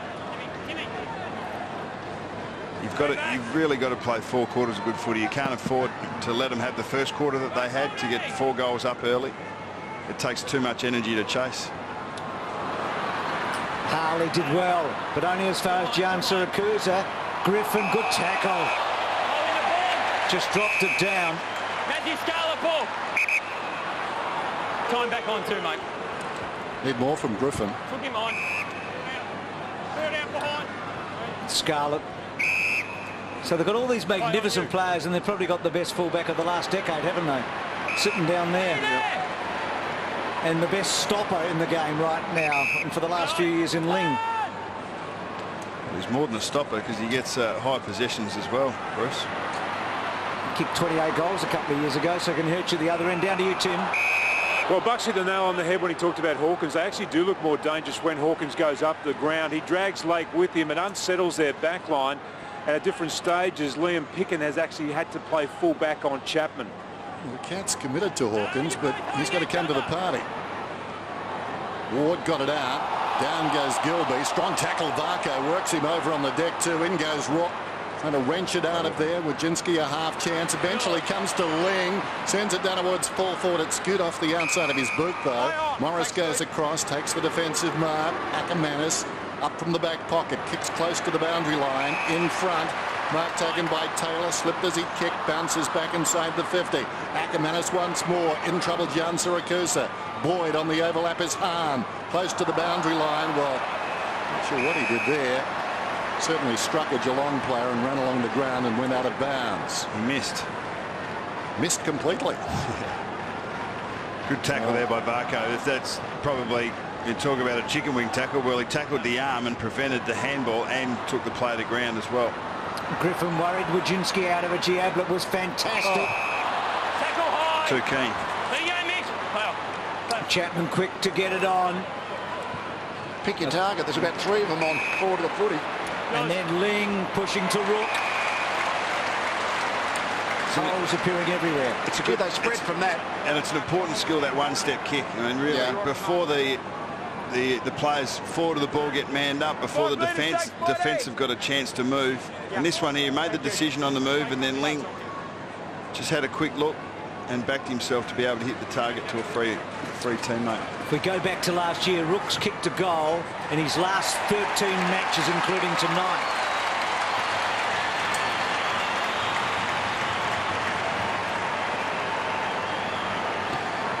Just amazing. I guess, as we said earlier on, it was just more the scoring shots were well in Geelong's favour, but certainly they've come out for this first 5 minutes of the third quarter, completely controlled it round the middle, and certainly got the Bulldogs' defence under pressure. Again, a low number in terms of a goal kicker. Bucks has been talking about it. Value for money. Keep your eye on Sean Higgins. He's just come back onto the ground. The medicos were working on his groin. He did miss 2 weeks with a groin injury. He's back tonight, but it appears that it's really troubling him. Well, they certainly need a spark. They're in all sorts of trouble suddenly. They're down by 37 points. Rucks go at it. Minson won the tap. Cooney's in front, crashes into a teammate coming in the opposite direction, Jan Siracusa, and it's tied up by Bartel. So the Dogs really now hurting themselves so far this quarter. They're turning it over. Nothing new really. They need to stop it and stop it quickly. Missed by Taylor, picked up by Hahn. Hahn hurriedly onto the boot. Bounces obligingly for Griffin. Not a particularly good kick. Very deep to the pocket, and that will do Geelong. Coming up with Scarlett over the top, out of bounds. So a boundary throw in. Not a great sign. I mean, I don't think a Geelong player or a St Kilda player would have just bombed it in on the left foot there. They would have brought it back, tried to work it back with hands and pinpointed that target inside 50. Griffin's a better player than that disposal. Just holding on to the footy and being prepared to take the pressure and think your way through. And it's not just going to be you. It might be having you share it with your teammates, but there's going to be a better entry than that you can look for. So bounce about 25 metres out. Interesting here, there's a bounce 20 metres out, and Johnson's on the 50-metre line on his own if it comes out here. Brad Johnson. Mumford knocked it down. Welsh had it. Ablett went to ground under a strong tackle. Another massive humanity, and the umpire will do it again. Been watching Mackie and Johnson, the way they've been, Mackie, the way he's been positioning himself against Johnson, and he just always seems to get in the most dangerous space. Mumford. Adam Cooney is being held. Just here. Can shoot, Cameron. We spoke about. I was right there looking at it. That's how I picked it. That's a good way of going about it. I don't think so. The positioning of Mackie, as we see here in the foreground, Geez, if you paid all of those, there'd be a lot of free kicks. I don't think it was a question. It was just research. Yeah. Mackie, 27 minutes, and Johnson's only had the one touch since Mackie's actually gone on. One touch since Mackie's gone on to him. Had 15 in the first quarter and a bit. Well, Cooney kicked the most recent goal for the Dogs, and that support kick. It's a hook at the end. He kicked that goal late across his body. He hasn't done enough tonight. He's the reigning Brownlow medalist. We know that he's had a poor pre-season, but he's had a quiet match. A few things have happened to Geelong in this great run the last 2.5 seasons. One of them is Mackie, in fact, going back to defence, apart from Selwood coming into the side. They were the two big ins in terms of players and positioning.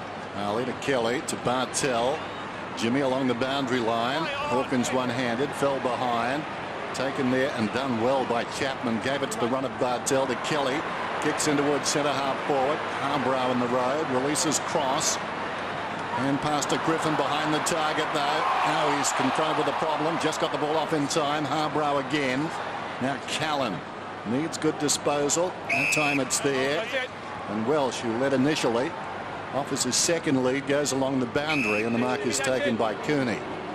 Both Cooney and Griffin are important ball carriers for the Bulldogs. When they're playing their best footy, they're getting the ball, they're bouncing with it, and they're running directly. We just haven't seen that at all from them, even when they've had control of the play. Gilby about 75 metres out, invariably a good user of the footy. This one off the hands of Brad Johnson, runs out of bounds in the pocket. Good spoil by Mackie from an umpire's point of view. And that was the one matchup that you mentioned, Lee, that was really worrying the Cats, and they've stabilised that and stabilised the game. Higgins trying to get it forward, then Harley held it up. Ablett, Johnson, that's Brad Johnson. Griffin needs a handball, not goal will do. He scrambled it through. Well done.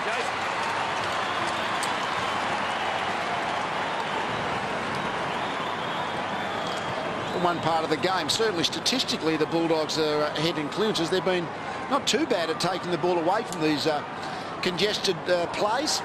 Certainly if you can get a win out of those forward 50 contests, well then quite often you're going to be having a shot at goal. Well, the two players you just mentioned, Cooney laid the tackle here, which caused the turnover. The first one there to knock the ball out of the hands and then to follow up.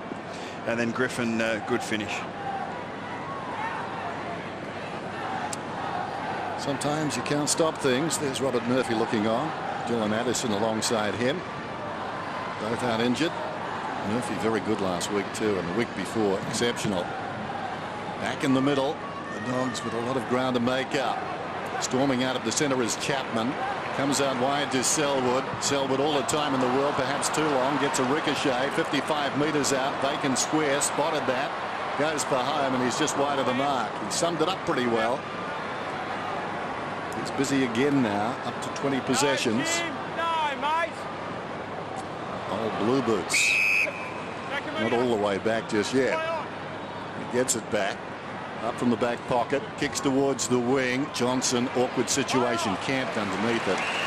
Mackie just reaching over the top. Johnson says, keep it down. Well, Harbrow says it's better than the last effort. Terrific early Johnson. The move has been successful so far with Mackie. Gian Siracusa forward.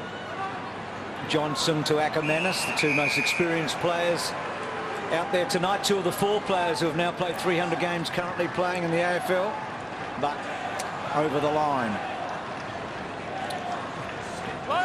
Dogs would love to have started this second half again, but they're starting to move it now. Johnson to Ward. Gian Siracusa's normally clever with the ball in hand. He did well to Welsh. That third man up at the stoppages has been pretty effective for them. Sometimes it's been third man up and just trying to hit it clear, and obviously on that occasion I think it was Boyd, wasn't it, grabbed the ball, hand passed it forward, so at least it's clearing that close-in congestion. Welsh used to have a terrific record. In fact, that record's not erased when he played for the Crows here at the Dome.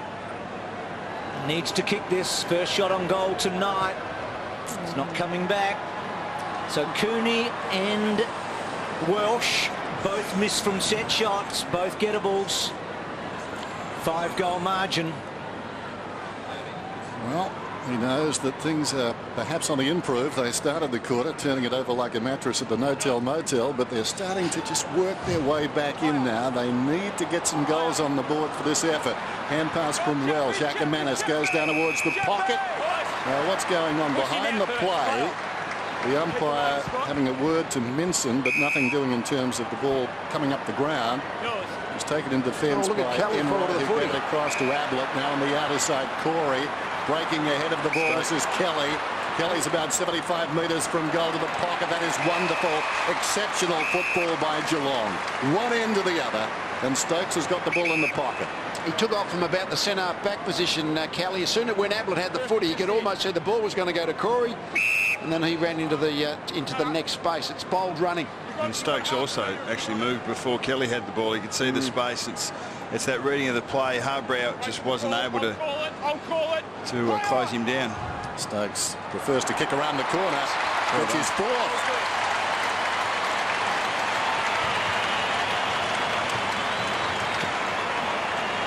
Well, Dennis, you mentioned the similarities of the grand final with the inside 50s, high numbers, but not being able to score, as we see perhaps the biggest bloke and the smallest bloke in the field have a crack. But where we see Kelly, he's off from centre back here now. You can see him off.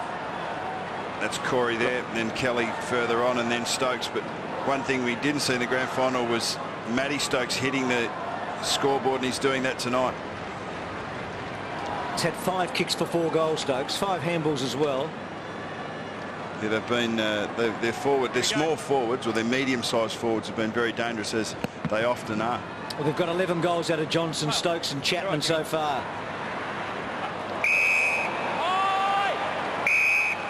Gary Ablett's ball. Contact at the back of the head. Yep, straight back. Time back on. So this will be Ablett's 30th disposal in his match back. Cal there! Selwood chasing him hard. He led him early for a while, Selwood, in the disposals. Good kick. That one-step kick again, Bucks, isn't it? They're exceptional at that. So Bartel, centering ball. Johnson, nearly, but great mark by Higgins. I reckon if he'd have gone 2 hands, he would have been a chance, Steve Johnson. But I reckon Hawkins could have jumped over the lot of them, but he thought his teammate was in a better position, so he left it to him. It's going to be a good, very good play, Higgins, I reckon. He was a high draft pick. No, he's got some problems with the groin at the moment, but he's a terrific competitor. When he gets a decent run with his body, I think we've seen from the small snippets that we've been privileged to that he's a very polished player. He actually played very well in the prelim final. He did on Melbourne. And there he is again.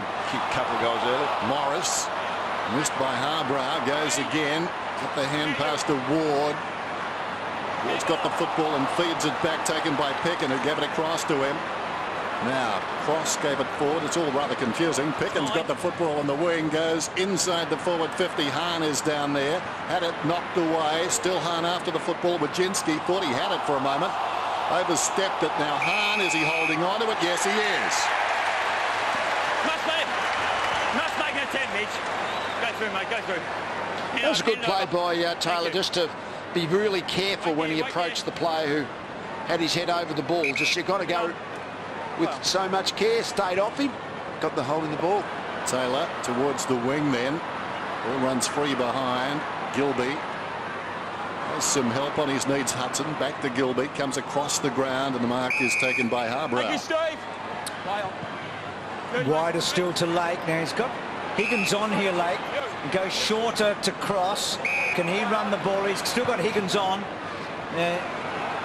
Bartel to put the first bit of pressure on Higgins. Kick to Acker, got him within range. Mark's here. And Higgins now coming from the ground. You can see that he's not well. He's sore, but he's making a contribution, isn't he? He's a very good player. Let's see if Acker can finish. Kicked a goal in the opening term. Well, they can't buy a goal, can they? Cooney, Welsh and Acker, you would have backed them from where they were, all 3 of them, I reckon. Well, they've gone inside 7 times. Their effectiveness or the scoring efficiency's still been good as far as scoring rate, 4 scoring shots out of 7, but 1 goal 3 instead of the accuracy we were seeing in the first half. Wojcinski, that was ambitious. There was no gap there. Cross on his knees did well to Welsh. Boyd left it behind Ablett, so they'll rebuild from the back. They're right on the outer side. Selwood was free. Here's Ablett. Wojcinski should have released the football. Still another chance for them. Bartel. Selwood's in trouble. Is that holding the footy? I think it might be too high, says the umpire. That one where Wojcinski tried to take on the tackle and the ball just fell out of his arms. That's normally, like, maybe he just wasn't regarded as being in fact tackled. Scarlett. Johnson. Kelly. He's on the wing. Thought about going short to Ling. Caught, but it's been a rock in a hard place there, or a rook in a hard place. Was that man Callan. Now with Ling, gets around Hudson, kicks it goal. He's off target. Behind.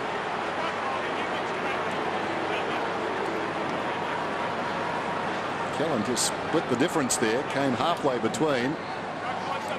I know they do it a lot, but when you got a set shot from 40 metres out, I'm not sure whether the hand pass from that distance is terribly good percentage play. But Geelong, they just like to share it around, so they'll share it around all over the field. Sometimes it works, well, most of the time it works. Occasionally it doesn't. Yeah.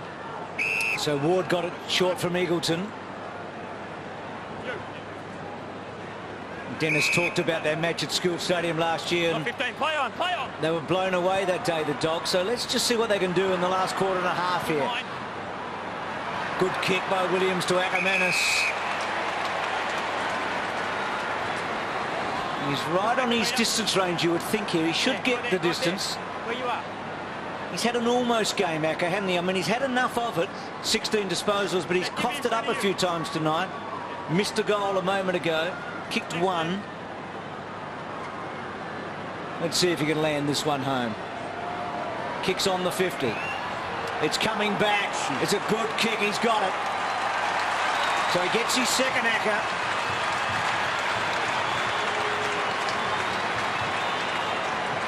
He's looked dangerous down there. I mean, Johnson was the one who was really dangerous early, but certainly I think now Ackermanis looks the most dangerous of those forward 50 targets. He's currently got Wojcinski taking the match up, but he plays extremely well. He's not a tall man, but extremely well as a leading target out of that full forward line. Just put a little bit more pep through the ball on that occasion. The other one didn't come back. That one did. 393 career goals for that man. He's really presented very well tonight. He's looked their most dangerous forward on the lead. And they stay within touch. 30 points. The margin was 13 at halftime, 20 at quarter time. Bounce forces Blake to wait, but he did well. Stolen by Cooney, missed by Griffin. On his knees, Hudson. Cooney sold into trouble. Corey went to ground. Charging in and doing well was Ward. Was it Picken? It was Picken. Opportunity for Varco. After it goes Kelly on his knees, intended for Ling, stolen by Cooney. Now a chance for the Dogs to Johnson, smothered by Johnson. David Johnson across half-back, feeds it back. Wojcinski around the corner. Oh, terrible. Minson's got the football. Cooney not 15, vacant square, and he misses. So Wojcinski, the last few minutes, has been very shaky. Be surprised if David Johnson doesn't get the Ackermanis matchup. I think he's probably maybe the best of the small defenders. Wojcinski's better at halfback, I think, trying to run off from there. So Scarlett held up. He's got Mackie wide and he'll go there. If you take away the first 5 minutes of this quarter, I guess Geelong have been sitting on a 5 or 6 goal lead and your mindset's a bit different, but the Dogs have held on pretty well, I think. Yep. Still a lot can happen before three-quarter time when you're playing Geelong. Here's Harley. Hudson will set himself at the back. Corey. Gilby, good hands to Ward. Now, Hahn's on his own at centre-half forward. They didn't spot him. John Siracusa. He's almost too tall for Welsh, but he got it. Now he's got Ackermanis on Wojcinski. Acker goes short. He's got him. It was a good mark in the end. It was a pretty good kick, but it was a very good mark. Daniel Cross actually got in behind Geelong's defence. They've uncharacteristically let Bulldogs players in behind them, free forward of the ball. Callum Ward did very well there. He was the fifth player of the contest. He outnumbered. You can just see Daniel Cross coming in from the left, could have received that one, but better to be with Ackermanis at the moment. Well, again on 50. As he brought it back, Acker. Oh. Didn't make very good connection, did he? Which is rare. So he's, as Lee said, he's the most dangerous target at the moment, but not quite converting as he'd like, but getting some shots. Mackie in the back pocket to Scarlett, and for the moment, the Dogs in the ascendancy. Scarlett ambles up towards centre half back. There he goes, very wide. Bartel and Cross. Well done by Cross. Got it on the ground. Ackermanis again. Eagleton finds a way through. Picken under pressure. May have been touched off the boot. It was. It goes inside 50. Brad Johnson knocks it down to Ward. Clever. Cooney stripped of the football. Applied a tackle. Johnson went to ground. Pushing the back, says the umpire. And David Johnson gets the free. It was a strong tackle by Picken to get him down, but overzealous at the end. The ball comes out towards Taylor. Taylor the chip to open space. Corey's got it. Corey looks back towards the corridor. Plenty of cats there. Ling's got it. 55 metres out to the pocket. Rook. It gets in that direction. Can Callan get there in time? Yes, he can. Knocked it down. Hand passes to Williams. Well done by the ex-captain defence. Kicks to the outer side. Mackie missed the football. Brad Johnson back onto it. Feeds it forward. Ackermanis. It needs someone storming towards goal. Well, Hahn just took his man Harley virtually close enough to the football to give a contest. Scarlett gave a little 1-2. Gets it back from Selwood. Now Mumford. Centre half back Mumford. Sells a teammate Ling into trouble. Cooney went to ground. Mumford knocked away by Cross, falling to the ground, intended for Eagleton. Free kick is going to Daniel Cross. Saw one of those grey areas behind play, Lee, when Scarlett was taken down after a handball for a 1-2, but not paid. So Jan Siracusa, Acker, got it again. She's been terrific. And Harley is the defender they've turned to. It's basically being as a target player, as a leading player moving into space, and he's certainly getting very lively down there. So Harley's the defender. This will be his 9th disposal in this quarter for Acker. Had 12 to half time. Could have kicked 4, couldn't he? 5 marks inside 50, Bruce. Difficult kick. Gee, it's a good looking kick. It is Acker magic. One for the ages. He hugged the big post, didn't he? Did it very well. Would he have practiced? Would he know kicking left to right, or is that something that he would have practiced in his time? Normally just a straight kick. He just kicks extremely straight, and his ability to convert from wide out in the pockets is something that's been exceptional. But mostly it's not so much a kick he draws left to right. He just kicks it straight. Yep. I'm not sure he marked that, actually, watching a replay. It may have been a half volley. He's coming off the ground. Now, I didn't see all of the other 58 play their 300th game, but I tell you what, not many players have celebrated in better form than Jason Ackermanis so far in this one. He's been terrific. Well-deserved break for him. David Johnson gets a hand pass away to Scarlett. Scarlett at centre half back to Selwood. So again, the Dogs are coming with courage. And Selwood settles things down inside the last minute of the 3rd term. Another huge crowd at Etihad Stadium as he goes back to Bartel, and Bartel will hold it up at left half back. Short one to Scarlett. Probably aware of how much time to go, or reasonably close to it. Will they make a thrust?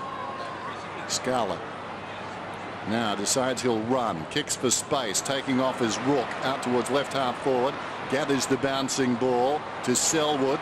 We're down to 17 seconds. He goes back. Taylor.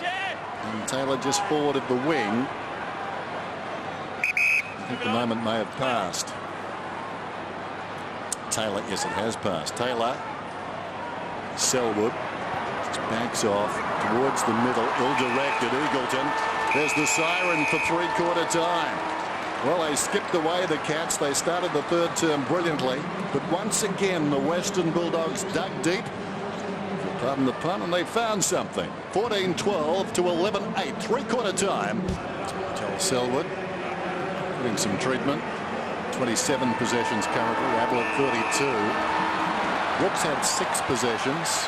Hawkins hasn't contributed much, so The little guys have been the ones on the forward line for Geelong. They're missing Mooney, certainly. Kearney over the football. Hand passes almost straight up in the air. Kelly knocks it forward. Getting in the road there, Higgins in the opposite direction. Kearney under pressure. He hand passes forward. Now he was held. Downfield this time. Yep, downfield. So that's variation. No, you just held him Obviously too wasn't long. going to be at the next contest. There goes the short one inside the forward 50. Talking with Rowan Soares during the week, he spoke about time and space as the ball comes to Griffin from Jan Sirin-Kusel. Was it touched? I don't think it was. He's kicked the goal.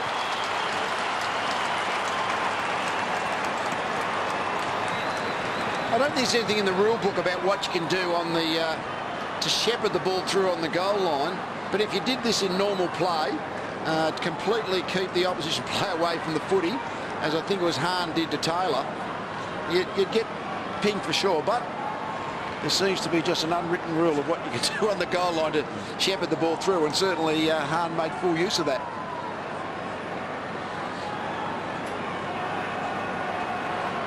Just a little bit of a mystery here on the bench for the Bulldogs. We saw Acker come off just before three-quarter time. I thought he came off just for a break, but he actually started this last quarter on the bench and he's just disappeared up the race into the medical room. So I'll just wait and see whether or not in the next couple of minutes he might return to the game. He actually brought himself off. I thought that was weird because there wasn't a player ready to come on, but he was clapping and talking during that three-quarter time break. So I thought he looked all right, but obviously something not quite right. We know it's not his hands. Steve Johnson just dropped it down. Or his lips. To Eagleton. I tell you the other, here's a chance again. I'll get back to telling in a moment. Bucks and Griffin running hard. He's kicked a couple of goals now. That's a lovely looking kick to full forward. Well done, defense. Scarlett. Brilliant. Higgins, free kick. Oh, Good decision. Wasn't that great defence? Johnson, just quickly the other. Johnson going to get. And here's the free against Higgins. Selwood's only been on the jumper. Yeah.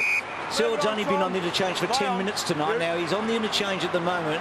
He's off the ground, which would suit the Dogs because Yeah, he's been good. he's getting his legs worked on as we speak, Selwood. Here's Acker coming back. So plenty happening on the interchange. A couple of the major players hopefully ready to come back. I think Selwood is right now. Mensah knocks it down in front. Johnson hand passes about 15 metres, only as far as Peckin though. Peckin slung as he hand passes along the line and out of bounds at the interchange gates. Selwood anxious to get back in the action. Wojcinski to his right, or rather to his left, our right. Knocked down by Blake. Hahn, Corey in trouble. Ling, Taylor, and now Ablett. He's away, going down towards half forward. Kicks for space. Chapman on the lead. Drop the mark. Lake running out of space and takes it across the line. Like $1 for every time he's run across a line, be it a goal line or a boundary line. Ryan Lake tossed in, clean possession to Cross into the path of Peckin, and he takes it back across the line. So The Geelong players have to be really aware at these stoppages that the Bulldogs players might just grab it out of the air, so they've really got to be alert. a game that hasn't had too many respites. Just quiet for the moment, but it's building. Minson kicks it beyond the wing. Mackey did well, slapped it towards Harley. Harley hand passes into Hahn, tracks it towards the line, then falling to the ground, may give it away. Well, he went the wrong way and gave it to Welsh. Eagleton with the right boot inside the forward 50. It's 3-on-2 and the two prevail. How will this go? I don't think it will bounce the right way. It doesn't. A lot of bias on that one as it runs towards the pocket, picked up by Johnson. David Johnson to Stokes. He's got Ling over the top. Geelong can really attack from here. Ling's got Rook on. He'll find him now. Rook will take off, you reckon, and he does. He's delivered the ball well so far tonight. Steve Johnson's at the back. He'll kick a goal. He's got 5.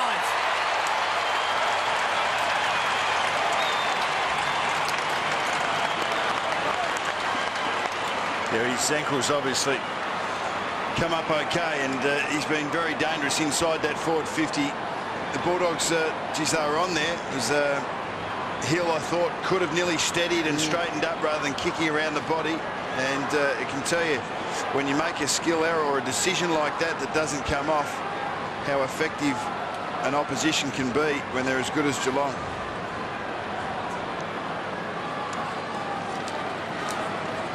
He said before, 31 possessions last week, very good.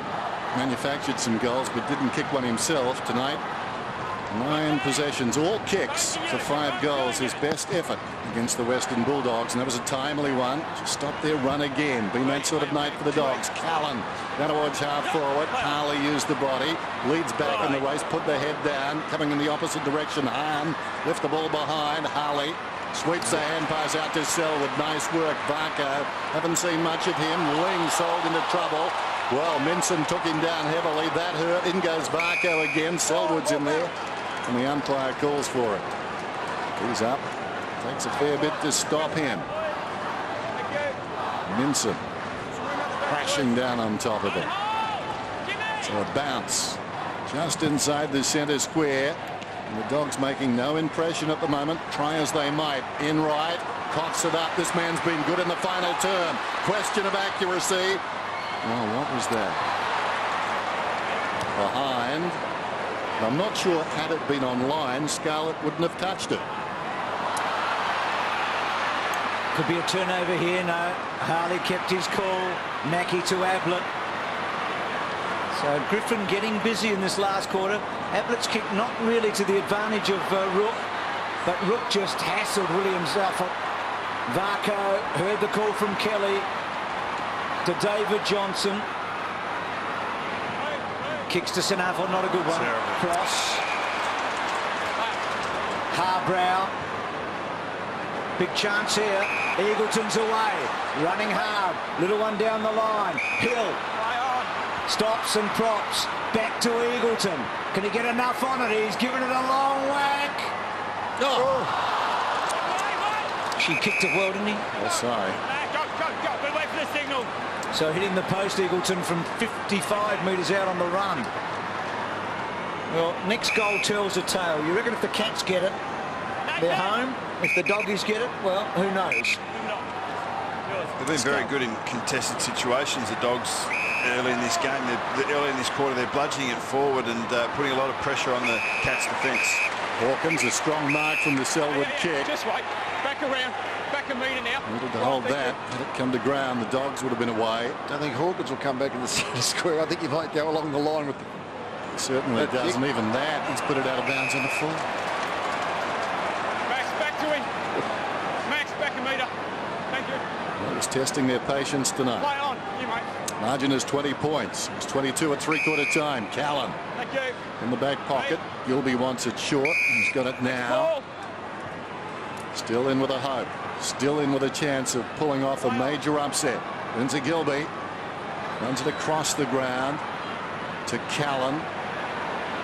Can he get the ball to Picken? Well, he doesn't try. He comes to Morris instead. Morris, right half back.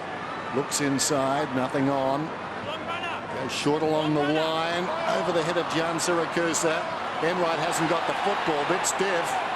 And the ball goes out of bounds. Umpire Ryan only 15 metres away. It'll be thrown in. 102 plays 82 at the Dome. Interesting, Cooney at full forward all this time. Now Harley goes on to him after Lynn was on him for a moment. Ward did very well. Been good, Ward. Yep, to Hudson, to Higgins. And then Higgins down the line. Gives Johnson a chance. Mackey's played it well again. One thing young Ward's done very well is he keeps his momentum up through the ground level contest. The clearances, he keeps his momentum through the ball. Could have easily been out of bounds there for Higgins, but Ward very good, very clean with his hands and been damaging. Cross third man up. Jigsaw with clever there. Just back of the hand, gave Ablett the run of it. Varco to Scarlett, to Corey. Chappie wants it over the top. Now he leads out wide. Gilby tries to go with him. Chapman and Gilby's a hard man to bring down, Chapman. Well done, Gilby. Corralled him well. The forward line's virtually dysfunctional. Well, they've relied heavily on some individual brilliance, haven't they? Also, really going wide on those leads. He was about 5 metres in when he got the flag. Mooney does straighten them up. I mean, he's such an important player, isn't he? Yeah, well, he's a big body, and you look up and there he is, and it makes it so predictable for the smaller players around him. Mind you, Johnson hasn't needed predictability tonight. He's got 5, and just as well. Joel Corey slaps it out of there. Eagleton on the defensive 50.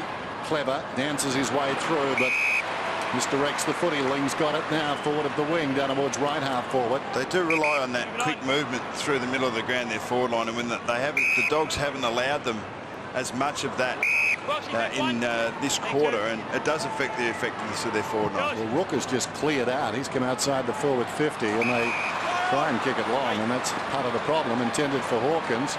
A couple of hand passes. Higgins, the second of them. He'd got it from Lake. Yeah, set up down there. All sorts of trouble. Camped under the football was Gilby. Opportunity for Barco. They needed a mistake to manufacture a goal, and it might be. No, it's not. Slapped towards the boundary by Morris just as well. Might be coming back, although Chapman wants the boundary. He knows behind him a lot of Dogs and not much support. Boundary throw in. Morris did well in the end, but he needed to because it was his handball that put them under the pump. Hudson, Cross, Sacramentus had a wonderful third quarter. So Welsh's free kick. Open forward line. Hill. Now Johnson running hard for Hill. Can he deliver? I reckon he's got him. Good kick. Probably too far out for Johnson. Amazing that there was an overlap with Minson there. Mackie had to go to Minson, Taylor to Johnson, and Johnson able to find 2 or 3 metres for the first time in a while.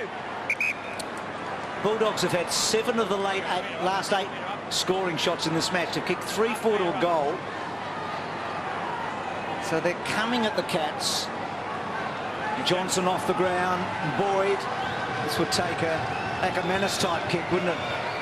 And it's not going to be a goal. They've got all the numbers, the Cats. Griffin's made a wonderful Minson, and paid the mark. Big Will.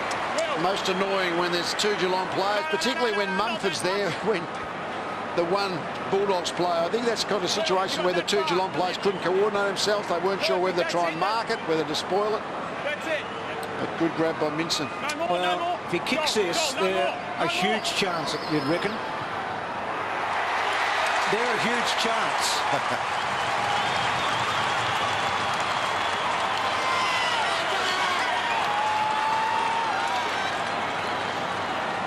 You said certainly it's after the first 5 minutes or so of the third quarter when Geelong kicked 4 goals, bang, bang, bang. Certainly the Bulldogs have just worked their way back into the game and have probably been the better team for the last 30 minutes or so, and the scoreboard is now within striking distance.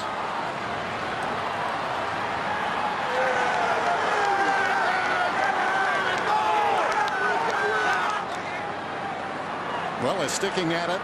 Big Will, strong mark, beat 3 of them. And given the opportunities they've created tonight, just think to yourself, Robert Murphy would have been handy on this forward line. Still, haven't got him, just like Mooney for the Cats. And they're exactly the same type of player, that break-up player out of half forward. Forward to Ackermanis, trying to lift his teammates then in his 300th, kicks it down towards half forward. Welsh heard a voice, gives it across to Cross. Cross feeds it back to Eagleton. He's got 1 from here. Make that 2! Upset brewing. Great decision there by Daniel Cross to hold on to the ball a little bit, draw a little bit of pressure.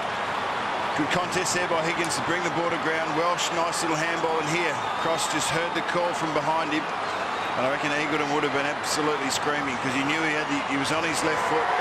He knew he had a bit of space. It was a good handball, good team play, good goal.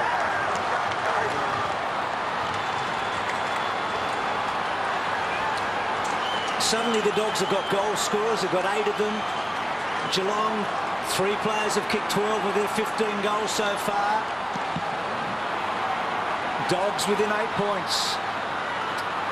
Ling a fumble.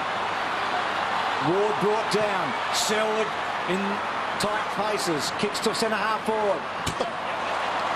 Gilby belts it away. Cross. Oh, it was high, surely. Ducked into it. Okay. Rook. He's a hard man, Rook. He put a controversial tackle on in the prelim final. Remember with Johnson. It was similar, wasn't it? Was it going to be a high tackle or was it going to be holding the ball? And both in that preliminary final last year, on that occasion, it was a holding the ball. And Johnson has to come back and have another kick. Roll back. Gee, the Rook legend is growing, isn't it? He's a hard man. What about this? It's an interesting decision. It actually works. It went to the Bulldogs player, but Well, he ducked, I know, but boy, he got him up the front eye over the head. So this would equal a career high for Steve Johnson. So the Doggies very much in this. Heaps of time. He said he liked being challenged. Well, he's got his wish. Gilby is waiting for that spare ball to clear. And the Dogs have been so commendable tonight. Never once given it away. Gilby decides to run it up. Stokes in two minds. Thought about coming to him. Now Cooney out of the back pocket. Kicks towards the wing in best position. Cross. Strong mark. Runners inside. Thinks about it. Where will he go? Cross. The moment has passed. I think he should just stay along the line. He does that.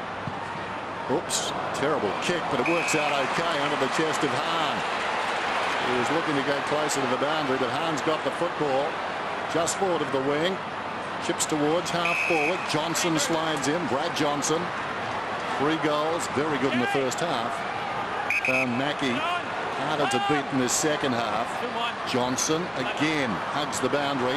Clever positioning there by Ward. Got across in front of the lead from Higgins, and now Hill. Higgins is slow to get up. Hill's got the football in the pocket. So the young man from Claremont. Something from nothing there. The kick and the mark. Interesting, though, I think it was almost a team situation there where Ward came across and positioned himself in front of the leading player. And that's hit the post again. Well, what a spectacular one-handed mark and a wonderful kick. will it through. It's like a 15-footer down the hill that just lips out in the end, wasn't it? Well, this last 10 minutes could reveal a lot. Geelong hanging on hard. Good hands. Got on forward of the ball if they can get it going quick, Geelong, but terrific mark by the skipper. Corey. Careful with the kick. Stokes the target. Ablett crunched. Tackle. Hudson was the tackler, then Picken and Steve Johnson. Picken did well. Got the handball away to some safety for the moment. Tried to turn the body, but didn't quite get it around in time to get the free kick. Hudson, very well done. Prevented himself from falling onto Ablett's back because it would have been an easy free kick decision. And then Hudson wins a tap, and boy, in heavy traffic. Terrific tackle that by the catch, Steve Johnson. Johnson, was he taken high? Ball fell to ground. Brad Johnson to Hahn. Hand passes over the top, standing his ground. Scarlett slaps it back, goes after the football as Ward went to ground. Scarlett held up by Hahn. And the umpire will ball it up. 103 to 95. Still plenty of time. Just under 8 minutes to go. What's your holding here? Matty, don't hold. they've pushed everyone up, the Bulldogs. They've got Ackermanis alone with Johnson in the forward 50. He's going to be their main target. A real air of expectation at the moment. Cooney in a tough situation advances the ball close to the boundary line. Missed by Mackie. Johnson gets across close to the line. Kicks beyond the wing. What a good kick too. Set it up there for Chapman. Knocked it down to Enright. Gets it back. Runs inside the centre circles. Now Harry Taylor had a bounce. Awkward one for him. Stopped his momentum. Goes after the footies about 80 metres from goal. Rook, strong tackle. Williams. Rook almost holding the footy, nothing doing. Taylor onto the boot, kicks inside the forward 50. Bartel. Open goal beckons and the Brownlow medalist puts it through.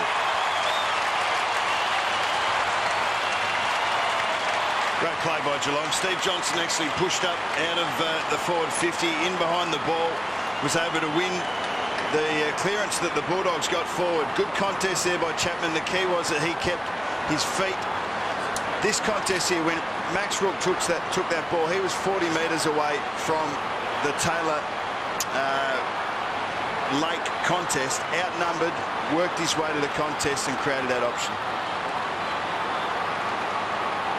So Jimmy gets his first. So from one Brownlow medalist to another, Acker at the other end playing out of full forward.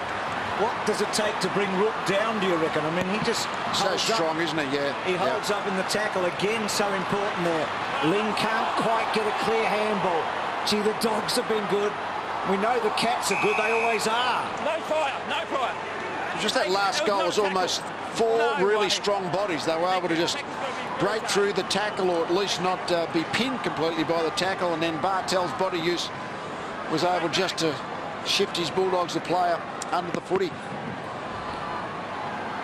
Minson over the top of Blake. Varco.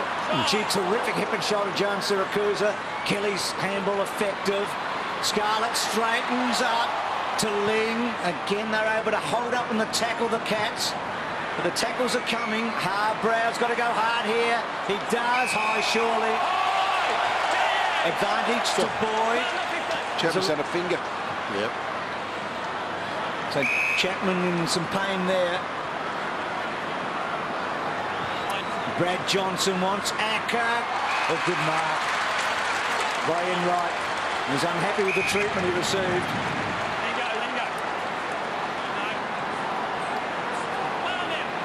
Takes a special man to fix those. Selwood. As it's an half back. 109 to 95. Across the ground. Rook. Bartell is breaking. This is a big test for Callan. Bartell. Callan fell over. Failed the test. Bartell is away. Storms inside the 50. Ablett. Wasn't a great kick from Bartell, but the Heroes got it.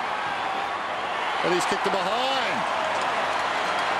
Oh, that's a bad miss. There's a lot of skills in footy, but it's the ability to keep your feet, and we saw that with Bartell. He just body use just a bit too strong, and really Callan had to just make sure at least he couldn't turn him and run into open space. He's kicked 3 behinds tonight, Gary Ablett. He's done everything else pretty well, Tim. Yeah, look, I'm no doctor, but there was blood on Chapman's hand there. It may be a compound fracture. He's disappeared straight up into the change rooms. It's shocking luck if that's the case. Boyd. Cross. Boyd, they've taken a chance. They've done it well. Ward to Acker. Good man. Terrific mark. Acker quickly on. Lovely kick. He's got Jono. They played it well in the back half, didn't they? And then Acker with a bit of skill, both on the mark and the kick. He's had a big night. Played well. Well, the veterans have done themselves proud tonight. This bloke early, and he's kept on going. But those goals were in the first half. This to keep the Dogs alive, you'd reckon. He's kicked it well. He's kicked 4. Acker's got 3. They're still barking.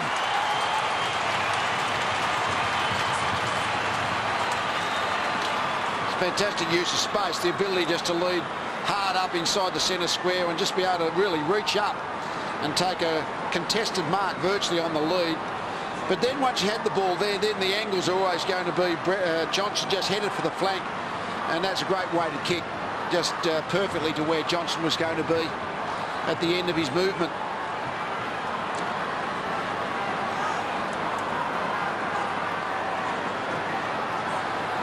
Margin is 9 points, and in its way that's a very interesting scoreline. For only the 7th time in the streak of 54, a team has kicked over 100 points against the Cats. The Dogs still with plenty of time. Rucks go at it on the way down. Minson, Cooney battles with Ablett, as they did in the Brownlow. Very good Hudson with the football. Very good Hudson in the ruck contest. His body use, I think, has been a big part of why the clearances have been one part of the game where the Bulldogs are pretty much dominant. 37 to 24, big discrepancy. Blake won it down. Minson gets the crumb though. John Siracusa. Hahn needs support, feeds it back. Eagleton, John Siracusa, Harbrow. Over the top, creates some space. Eagleton has been dangerous on this side of the ground. Goes down towards half forward. Welsh needs to mark it. Didn't. Corey got the crumb. Over the top end right. Wojcinski over his head. Minson tries to hack his way through. Hand passes to Eagleton. Eagleton looks to the middle. Guess who?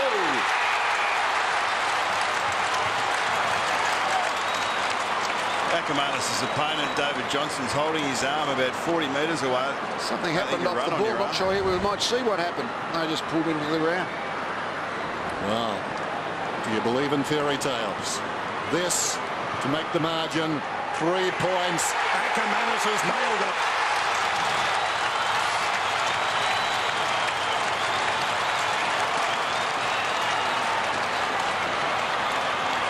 Well, they've just kept coming, haven't they?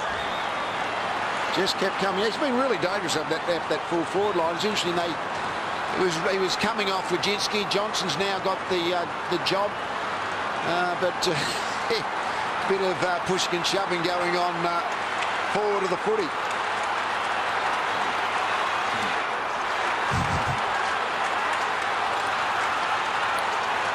Well, they led by 37 points early in the third quarter, and by 36 late. Acker's kicked 4. He's had a magnificent 300. Johnson's got 4. The other Johnson's got 5. It's been a wonderful game. Hudson's been good. He took a chance there. The Dogs are breathing down the necks of the Cats right now. Ling, too far the kick. Go at it. Morris, oh Boyd, Cooney may have been taken high. Play on call. Corey, that's a free kick. No, play on. Jones Siracusa, it's a hot footy. Cooney can't quite get hold of it. Harbrow, terrific contest. Stokes Harbrow. Just when it gets to this stage of a game and you can see every player out there's playing with hope and energy and desperation, there's just a real at it.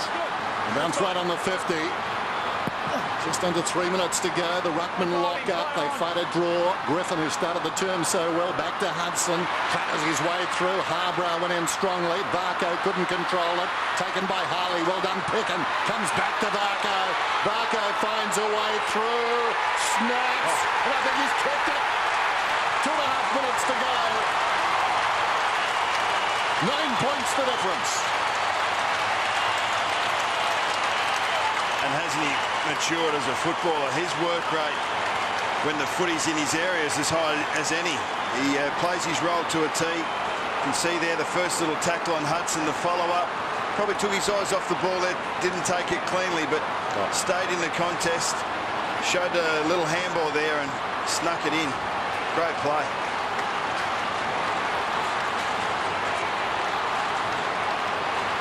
Just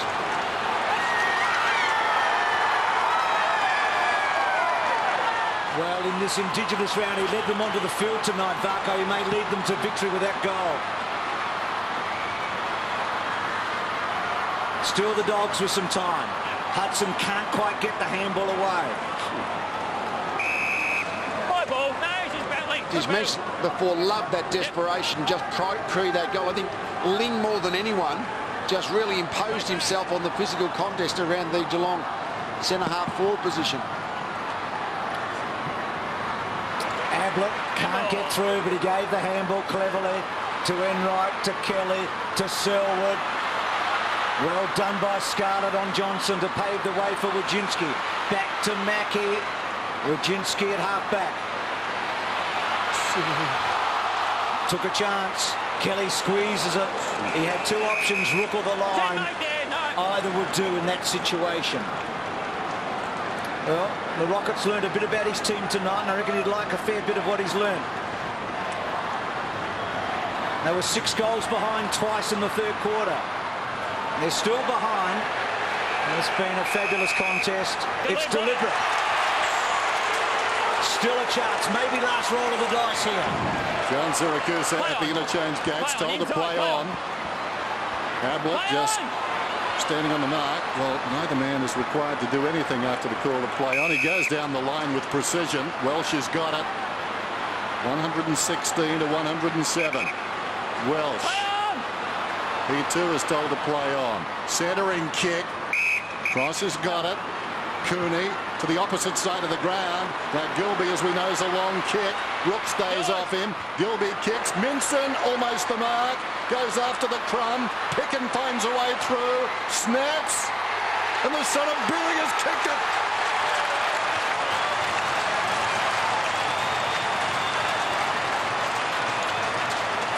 Yeah, I reckon he would like a lot of what he's seen, Bruce. There's no doubt the Bulldogs have been out of this game for a lot of it, but they haven't worried about the scoreboard. They've been able to maintain their effort and application, especially around clearances. They've dominated there, 40 to 26.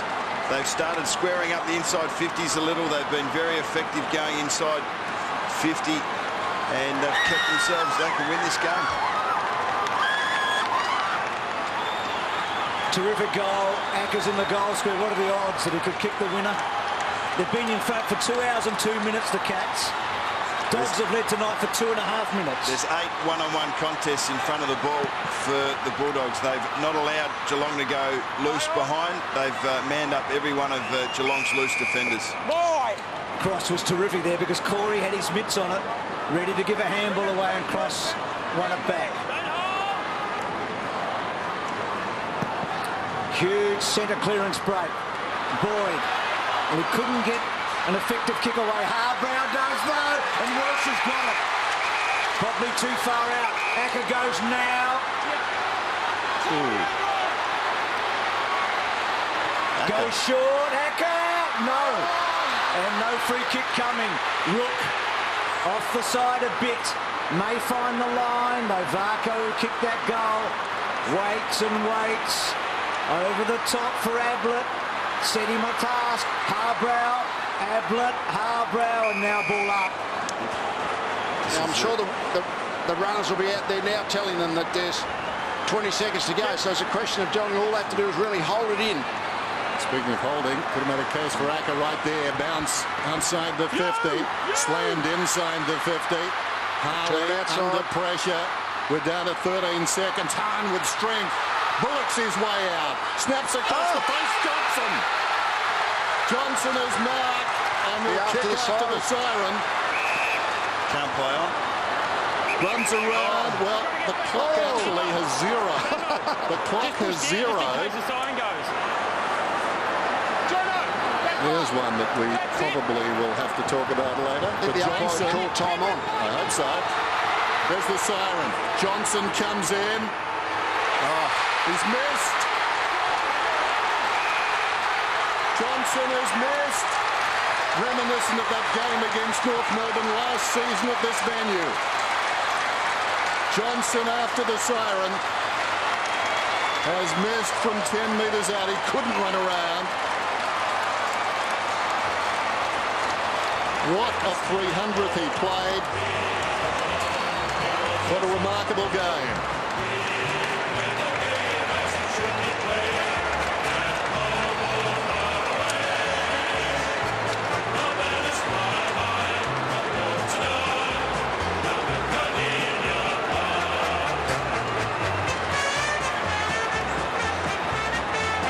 What a game. What great heart by the Bulldogs to just keep plugging away. I mean, you said coming off the three-quarter time, just looked like Geelong were feeling a little bit, but great pluck by the Bulldogs and a great game. Well, it was a night where Johnson starred for both teams. Here's Tim with Steve. Well, Jono, you really pushed all the way tonight. Yeah, they took it up to us. It's good to have these sort of games. It's really tight and, you know, come down to the last kick, so it was a great game. I'm sure the supporters got a lot out of it. And, we've got a lot to take away from this game, a lot to improve on, obviously, and yeah, obviously just pretty lucky to get away with the win. What were you feeling in the last couple of minutes there? Oh, well, I was pretty exhausted myself. I just wanted the ball to come down, and then we probably would have tried to slow the ball up a little bit, but they were full steam ahead. They just keep knocking the ball forward, and that's what created their last couple of goals, and they were pretty unlucky they didn't finish off just there to win the game. It was a great game. Well done. Thanks, Stu. He's getting a carry off the ground, and he deserves it. This was one of the better 300s I think we've seen. He was exceptionally good tonight. As one of the more senior players in Matthew Boyd and one of the younger ones in Callan Ward cheering him off. I thought Ward was brilliant. I think he had 10 tackles for the night. As a young player to be leading the Bulldogs in that pressure in close football, which is exactly what he was able to do in the second half. He had a fair influence. Let's go back to Tim with the captain, Tom Harley. Well, Tom, that was a really brave performance from the Bulldogs tonight. Yeah, I mean, you've just got to scrap sometimes, and he certainly had some areas to work on, and we'll address that. So it was a pretty fun, actually. Was that the sort of challenge that you needed, do you think, as a group? Oh, it doesn't help. It doesn't hurt. I think, when you get continually challenged in big games, you just got to find a way to win and have different plans and things like that. So we're always looking to improve, and there's some things we passed and things we failed tonight, I think. And you lost Ryan Gamble. I mean, did that upset the plans a lot tonight? I guess having him and Moon's obviously out, what it does these days is just make it a workload thing, and we're probably out on our legs a little bit towards the end off the 6-day break, but you take the good with the bad. Good on you, Tom. Well done. Cheers. Well, a lot talked about the gap between the top two teams and the third and fourth.